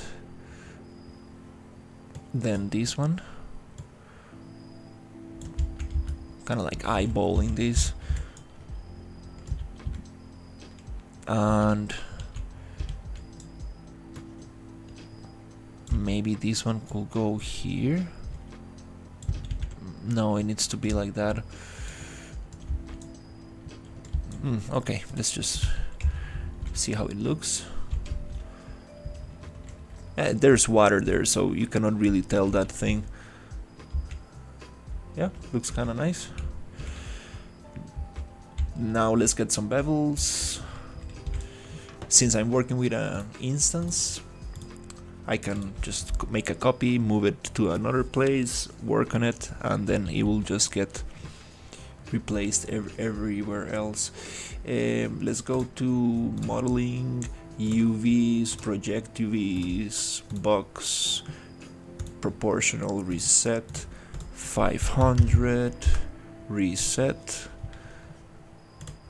nice, and let's get some finally some bevels. So I'm gonna get all edges, but I don't want this or this or this or this or this. We can also save on these ones. We're not gonna be looking at those. We can also save on these and this and this. I guess that's the other edges. Perfect. So now we go bevel. Okay, how much bevel we want? That's probably too much, maybe 2, and subdivision 2. That's kind of nice. So let's go accept. Now let's fix the UVs, because this is super strange. UV project UV. So we are having an issue here.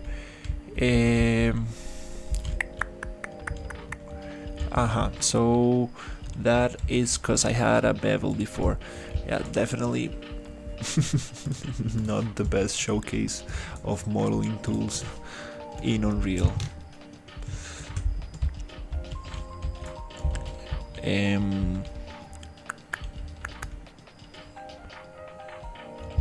So let's see, do I have the same issue Can there? you make game-ready models with the modeling tools or not really?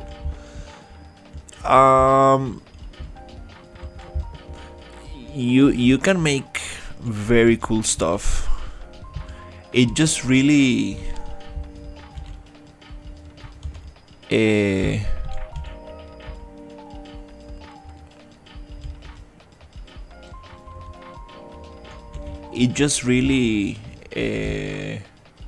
depends on how much time you wanna put into it.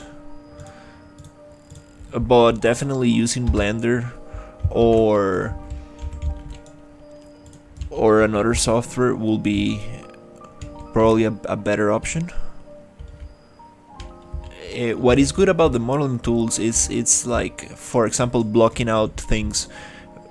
For example, this thing I'm making right now, like I don't want to go into Blender and import and export and import and export and just work out of context. That's just a waste of time. But being able to just model inside and get like a proper base mesh that I can actually later take to another software and work on it. I messed up the bevel, probably because of the distance. Okay. Is it worth starting a fab store and sell game-ready assets?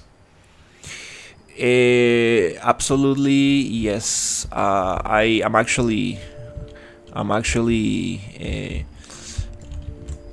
I have this American diner that I wanna put in the fab store. It's something that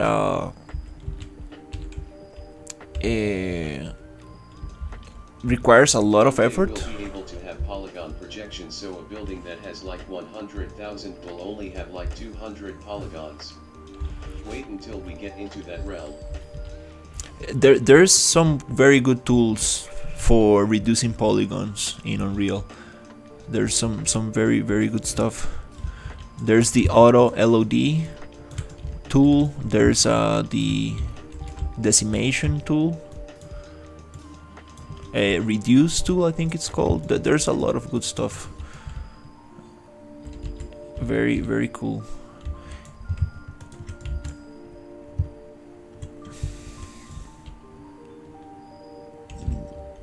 So yeah, making models for the Fab Store, it's definitely it's a lot of effort up front, but then you put it there and it generates over time, and it generates and generates. It's like an investment, you know. I haven't put my models there. I do have some models I want to put in the Fab Store, but definitely I have some friends who have made a like substantial amount of money, and it's something that you never know like how good it's going to go. So I see it like, for example, I'm making this kind of like game environment, and I'm making like props for this and stuff. No, but I mean like one day when we get into the realm of having the ability to put almost an infinite amount of detail into a scene. Well, we're getting there. We're getting there. Already with Nanite, you can do crazy stuff.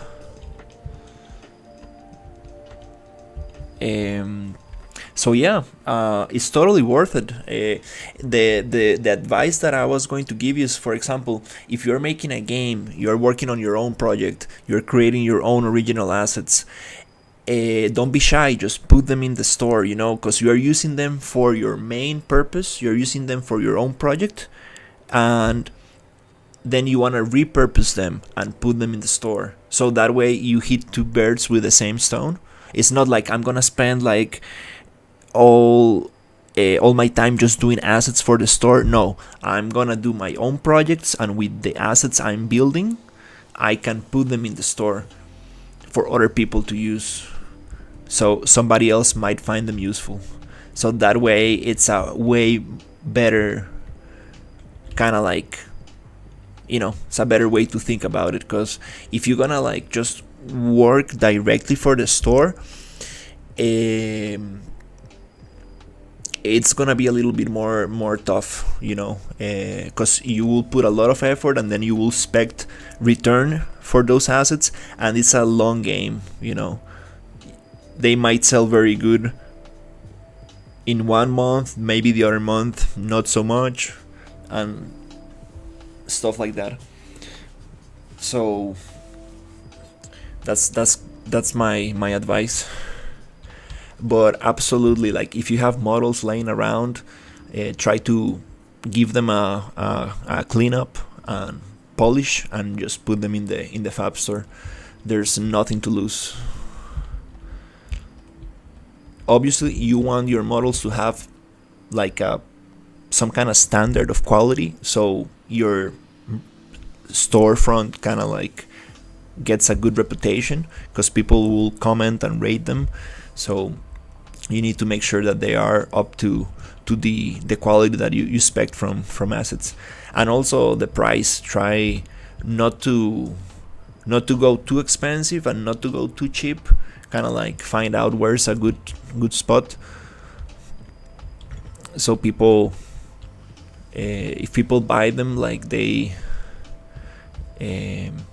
you put them too expensive, like you might sell them, but then people will expect the highest quality possible. But if you put them, like if you do like good assets and don't put them too expensive. I am a 3ds Max and Blender user.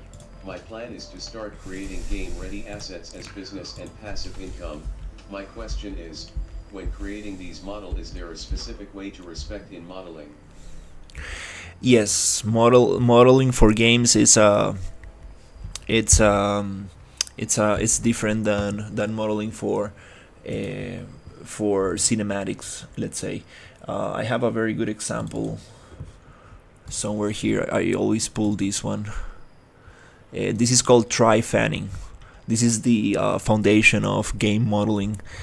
For example, if you have a surface, like a flat surface, instead of just going crazy with your typical quads, you wanna like redirect all your vertices to one corner. You see, like this.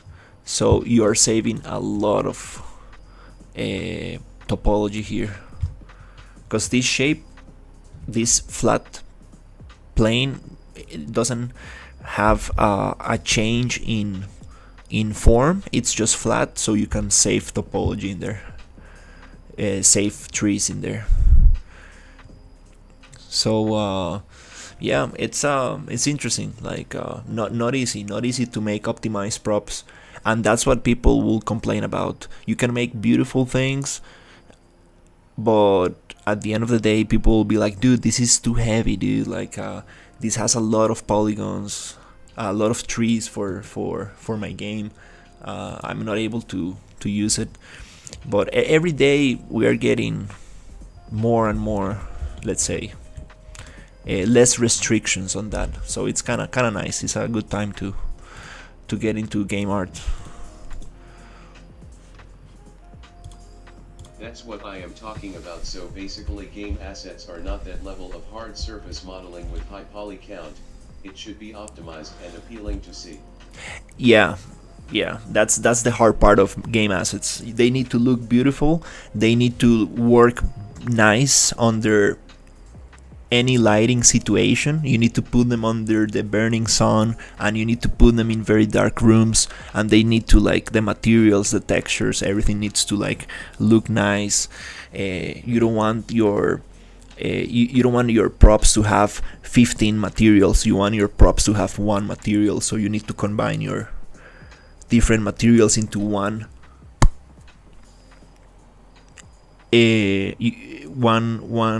texture map, with color IDs, or using another technique I have a video for on my YouTube, where I use opacity maps in Substance Painter, and I merge all the layers. So yeah, it's pretty interesting. I do have this American diner, this 60s American diner, but it's again, I need to optimize it and polish it and really finish it to a nice touch, because I would really like to put it on the marketplace.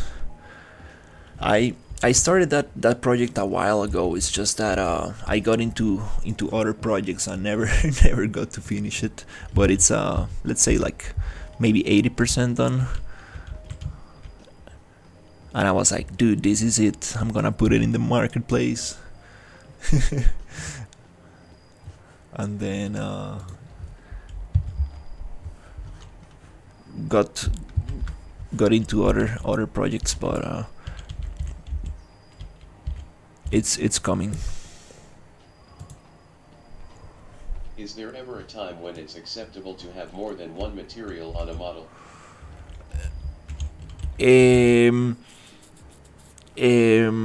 Yes, for opacity layers, if you have like transparency, it needs to have another material. There's no escape.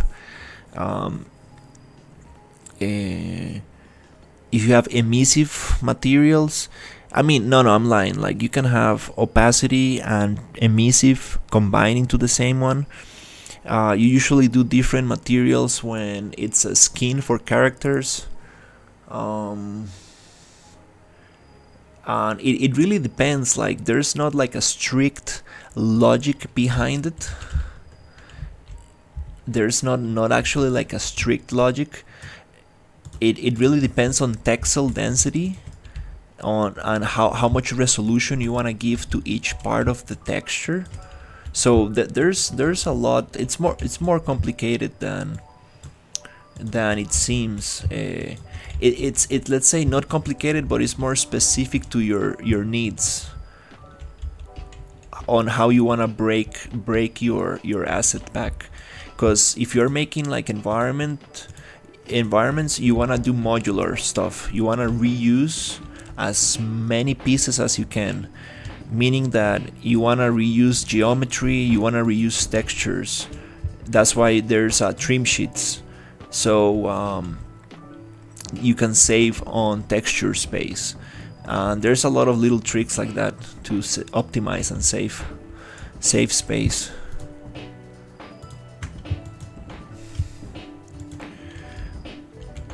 Okay, I'm getting a little sleepy, oh my god, and I haven't been able to do this. Okay, last try. So we got this.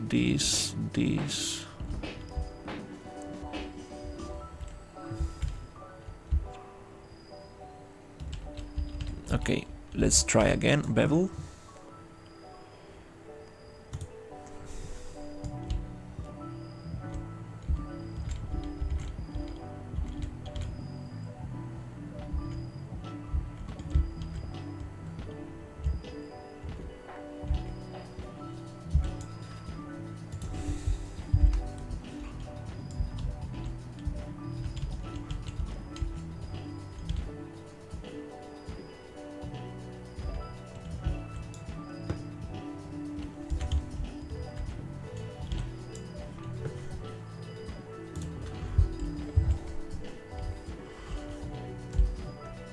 Yeah, sometimes it's better just to model from scratch than just try to fix a...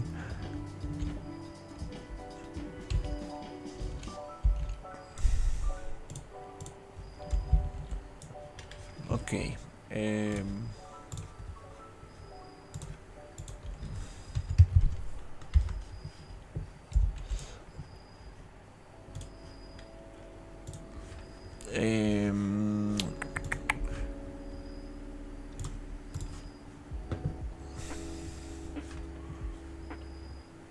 UVs, project UVs, proportional 500, reset. Okay, cool. Now it's working. Okay, cool. I got some bevel on the edges. Looks a little bit more like concrete. Okay, pretty happy with this. Yep, looks kind of nice.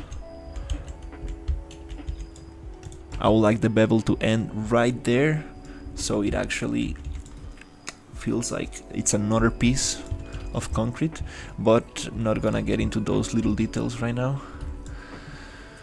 Nice.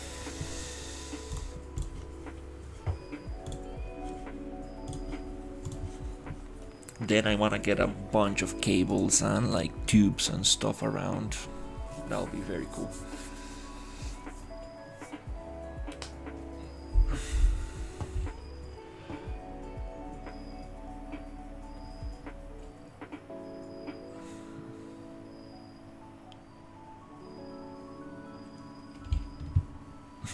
Sorry for that white flash.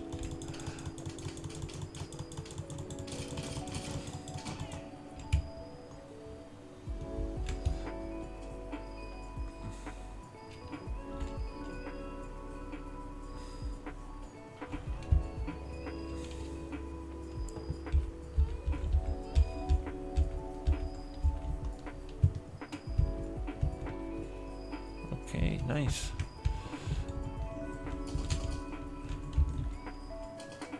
Yeah, these rocks, I need to sit down and make them look nicer.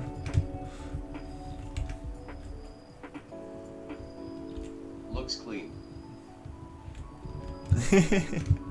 Uh, well, it's not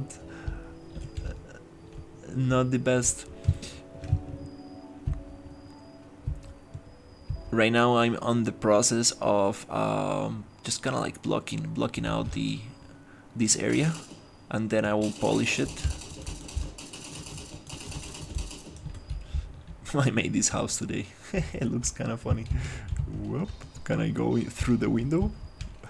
Nice. This frame is not even placed properly. That's funny.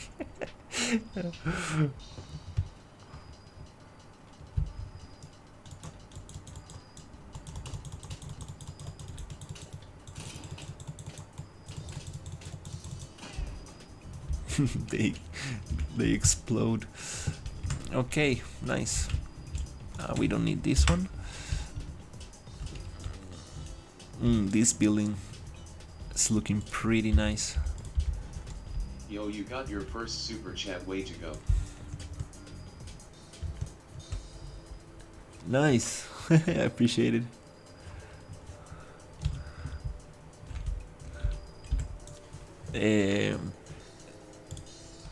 Yeah, I think Ryu gave me a couple of super chats, and how do you call it?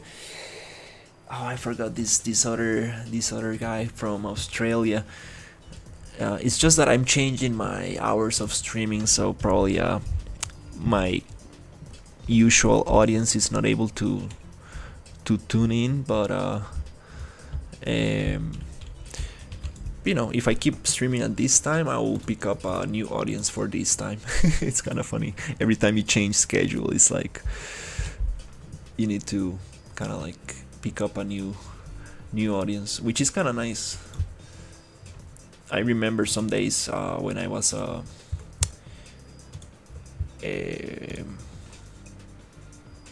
when I really didn't have a schedule, I was like sometimes streaming. For now, hope to see you tomorrow, brother. I appreciate it. Have a great night. I'm just wanna go through the environment a little bit. Data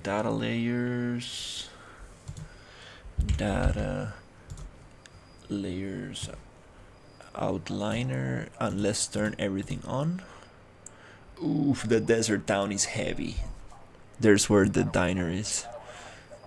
Oof. I guess I don't sleep that well, so I guess I'm just here XD.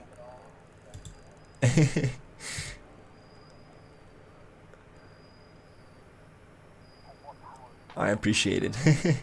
Oh my god, the desert town is super heavy. I just loaded it and my PC went like... Let's see. Is it loaded? There you go. Yeah. I love these buildings. Super nice.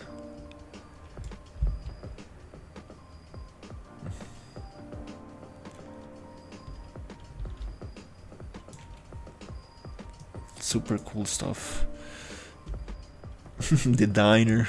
I need to make the roof look nice, like a diner. Usually it's like rounded and closed on top. Has like some kind of like metal. This prop right here. This prop. I really wanna sit down and polish it. Well, it's already kind of like finished. Just need to optimize it a little bit more. But yeah, this is the diner. The diner. I got some very cool props that I could probably just put by themselves. But I wanna like have a finished, complete environment. What does your full diner set look like? It is this one you're looking at. It's just that without the sci-fi stuff. Also, I have a bathroom and a gum machine and a claw machine. I have a lot of stuff that other people don't have in their diners. So I think that's a plus. these props. Yeah, I got some very cool props actually. Like if I put them by themselves, these are very cool props. I spent some time making these props. Oh my god, what happened in there? Okay, well, we got some video memory problems here. Oops. Yeah, this diner is heavy. Like these doors and stuff, I spent some time on this. Yeah, these other props right here. Yeah, I got some stuff. I really need to finish this project, because I put a lot of effort into this, and I would like it to be public. I would like it to put it in the Fab Store, put it there. If somebody needs it, they can get it. If I ever lose the files, I can download it. You should release them in sets, one bathroom set, and then eventually gang the system by releasing them in one big diner pack. Yeah, that's a great idea. That's actually a great idea. Release everything in separate pieces, little by little, and then just boom, release the whole pack. I think that's a great idea. Okay, these are unloaded, and the desert town is unloaded. The temple template is activated. The wall barrier is activated.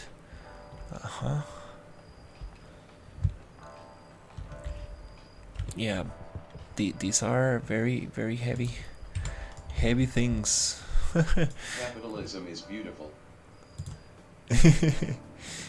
Alien tent.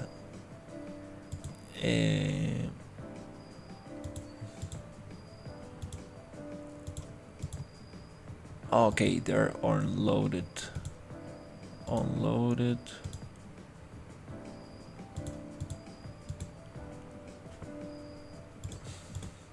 Let's load everything. I'm gonna crash the project because it's just too much. Like, too much for my computer and the stream to go on. I think I'm reaching my computer's limits. Okay, now everything's loaded. Let's see if I crash it. If I crash the stream, I think I'm gonna leave it there. So let's try it out. Let's see if we can go for a ride in the car. Come on, don't crash, please. I'm pushing this too hard.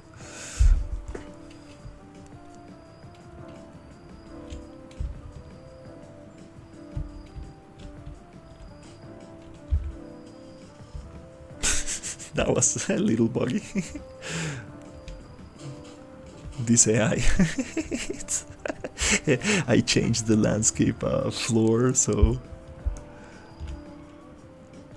yeah, my computer is like, oh no, help me. It's oh no, the ancient ruins and the town is unloaded. No, I was picking up speed. Do I have enough speed? No, maybe not. No. No. Oh my god.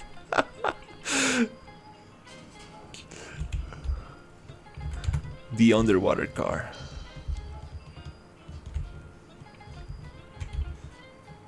That wouldn't been funny. I messed that up. And there's no way to get out of here. Oh, actually there's no collision with the stones. Nice.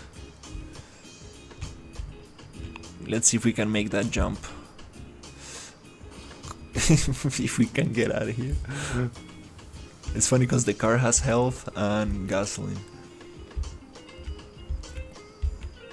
I think there's no collision for now. Maybe on the trees. Okay. Yeah, for some reason the town is unloaded. Man, let's pick up more speed. I think we can make a. Oh Jesus, it's very slippery. I love that you can see the character actually holding the wheel. That's super cool. Okay, let's go. Damn it. Oh no, I got some androids shooting. Okay, let's go, let's go, let's go. 150, 150. Oh, almost. We almost made it. Damn it. Okay. Okay. We got stuck.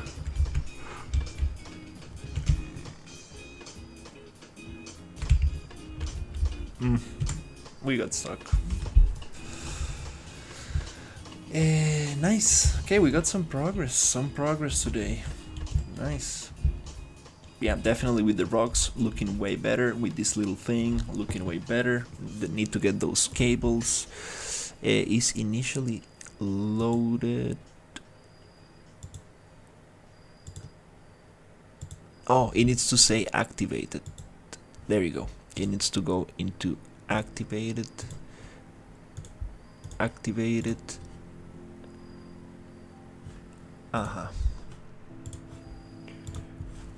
And now we're gonna crash the game.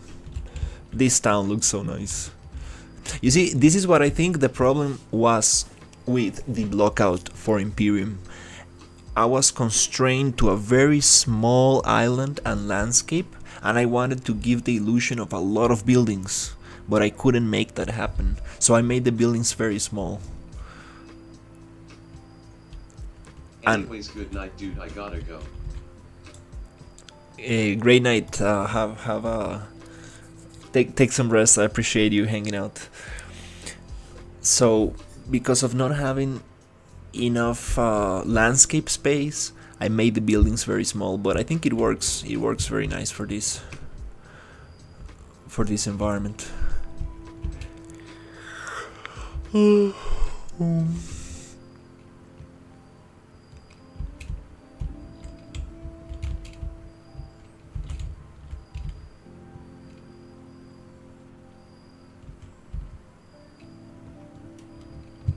Yeah, this map is looking pretty cool.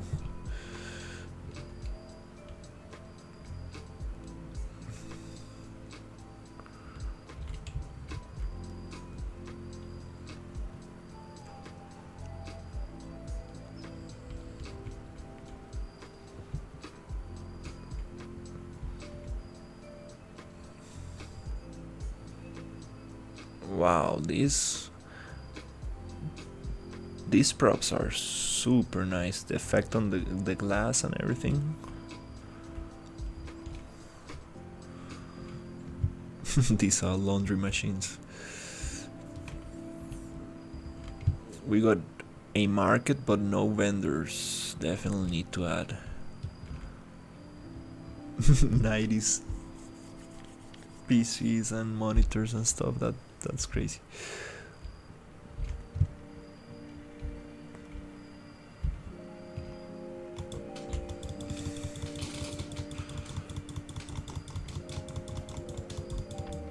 Hi bro, waving hand. Hey, how's it going? Just walking around the environment. Oh, that door was not supposed to be there. Oh, maybe it was connected to another building. Yeah, today I got some progress on I'm making the connection between the desert and the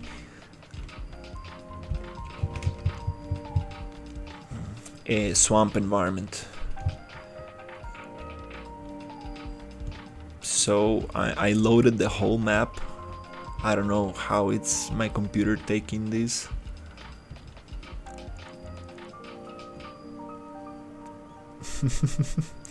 That's cool. But I'm gonna make this. I want to separate the whole map into little areas. For example, if you walk into the desert town, you need to go through a loading screen. Even if you go into the diner, I think you're gonna go into a loading screen. I want to separate things, so it's gonna be way easier for for the computer to handle. That way I can really go crazy with the details, and people will be able to have better performance. Oh, I made this building today. It looks kind of funny. Reminds me of kind of like SpongeBob. Like also like Borderlands, like the masks of these enemies that oh damn it. It kind of reminds me of SpongeBob actually. Let's add like a little tree on top. That's kind of funny. And I made this other one yesterday. I finished it today. Really like how I bended the wood. Like these wood pieces, like very round. Looks like a squid or something. And here I have this other wood bended. Looks pretty nice. And like dinosaur egg. yeah, looks something like that. And here, if you look it from this side, oh my god, I fell down. If you look it from, let me. Here, it looks like a spider. You know those spiders who have like two eyes very close to each other and do two others like farther away. So it looks like some kind of like interesting bug-like creature. Need to add some sci-fi elements to this. This is gonna be like the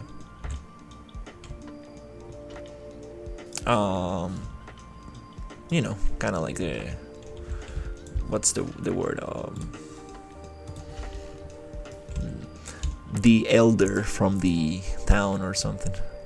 He's gonna warn you about the dangers in the swamp area. All this wood comes from the swamp area. And he's like, are you sure you want to go to the swamp area? And here's where the swamp starts. You go through the sewer system, working on this kind of like path, so you can actually walk over here. And I want a bunch of cables and a bunch of tubes and very cool stuff. Maybe catwalks as well, so we have like double levels. Very good, very good. Actually, I'm having a lot of fun with the project I'm working on.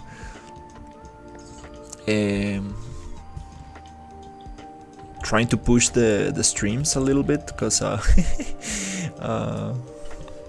it's you know, requires a lot of energy.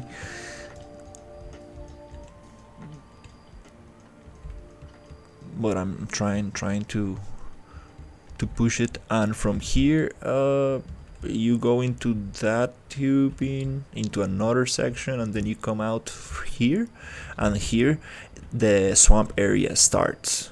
So this is gonna be the swamp, all this other half of the map. So I want to make the transition between desert and swamp. I'm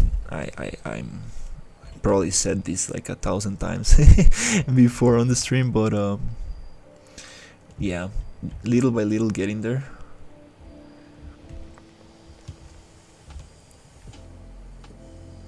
So I worked on this area, which was just going to be a little entrance to the sewers, but then I turned it into a whole town. That's kind of funny. I was like, this is kind of empty, let's make it more interesting.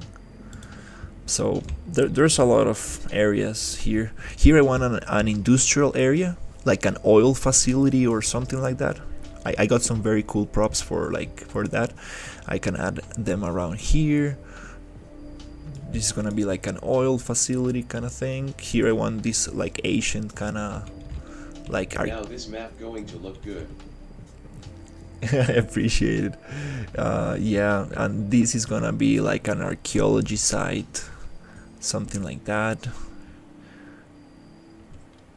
Not sure exactly what's going to happen here, but I wanna make it interesting. And we still got some you know, more space in the desert. I really wanna make it like detailed. Don't wanna be just like, you know, bunch of rocks and trees and just plain landscape. I want to have something interesting to explore and move around.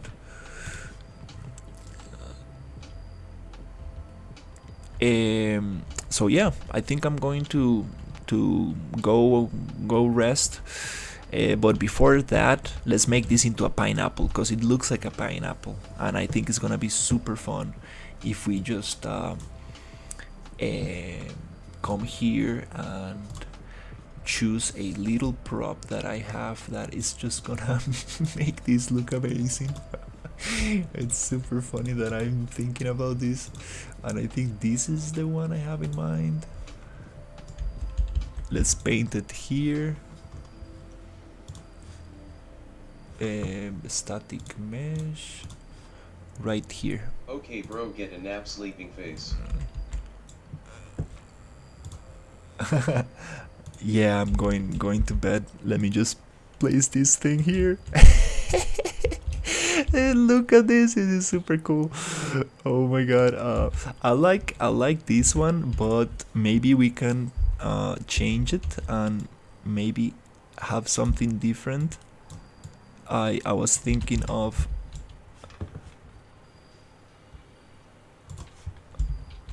that looks kind of fun. I like it. I'm gonna leave it there just for fun. But I was thinking maybe we can add a different one, and I have this one, which is the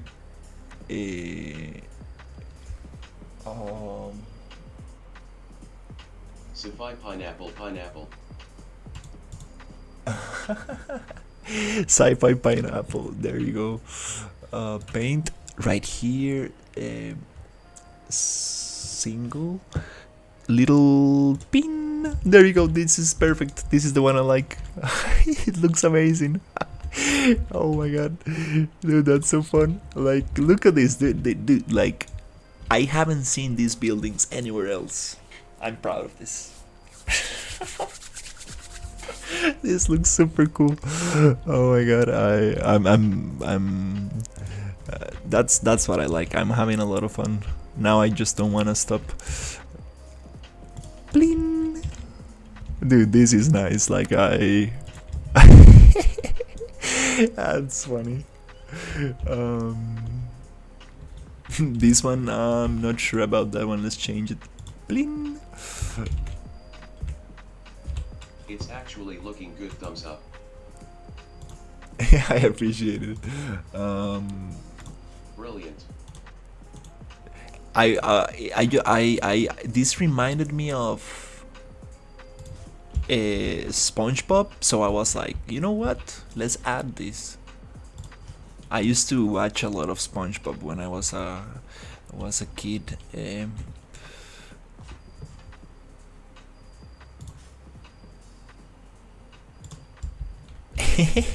That's super fun. That's super nice. Since this is a smaller house, we can make it smaller.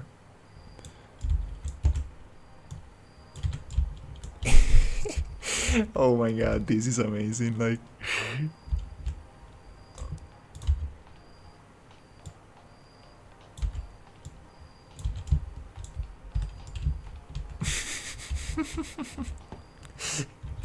oh yeah, that's great. That's a great way to end the stream.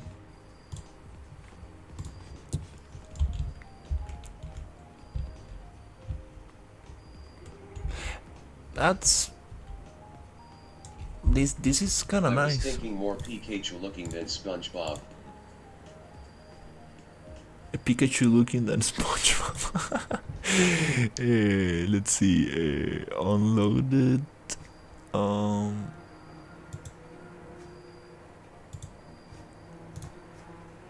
Unloaded. Template unloaded. Wall barrier unloaded. Nice. I'm working with data layers, and that makes me very happy because I'm starting to learn how to deal with big environments. So now I unloaded everything but this, and it should load super quick, and my computer should take it without any issue. Yes, it feels way better. Yeah, I'm gonna go old school. I'm gonna segment the map, have a bunch of loading screens, and just go crazy with detail and yeah, make it as beautiful as possible. Look at this. That's amazing.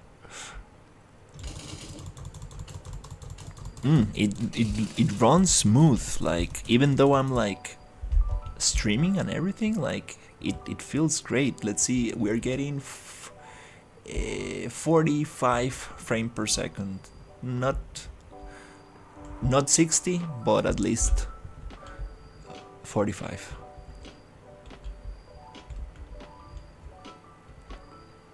If I can make this run at 60 at 1080, that'll be amazing. But at least 30, at least on the most heavy parts of the game. Oh, I got stuck. Yeah, definitely it's a little bit messy. I just kind of like placed things a little bit too quickly, but we can keep on polishing later. This is super awesome. Oh, that's super nice. The pineapple idea was amazing.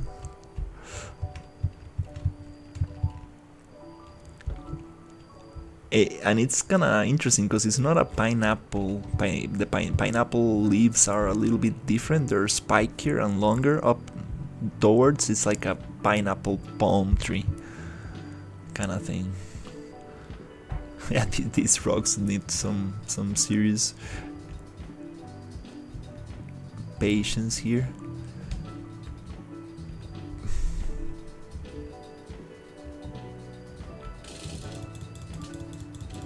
Yeah, data layers, it's the way to go. Oh my god, okay, this robot, come on,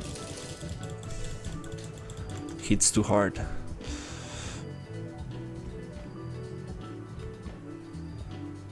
It reminds me of like a Bionicle mask, or the what's the other one, a Borderlands mask for some reason.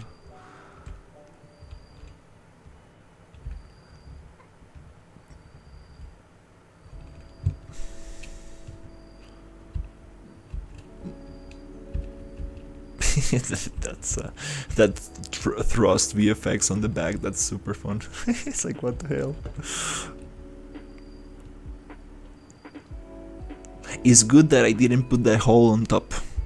It was meant to be, so I can place the little palm tree. Yes, that's amazing. That's gonna be the thumbnail of tomorrow. Even though we're gonna work on the sewers.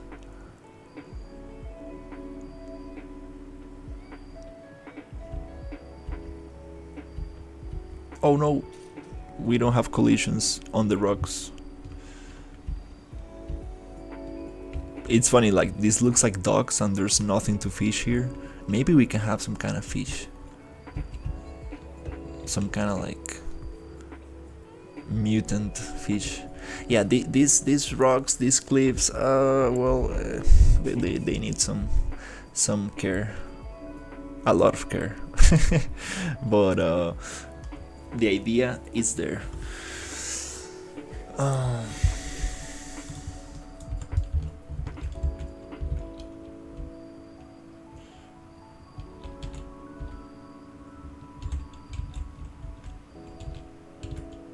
Wow. I started making this area and I was like, I'm not really sure about this, you know, I'm not sure, but then with some work it started actually, yeah, looking pretty nice. All right, thank you so much for watching, and I will see you on the next one. Take care, everybody. I can't stop looking at this.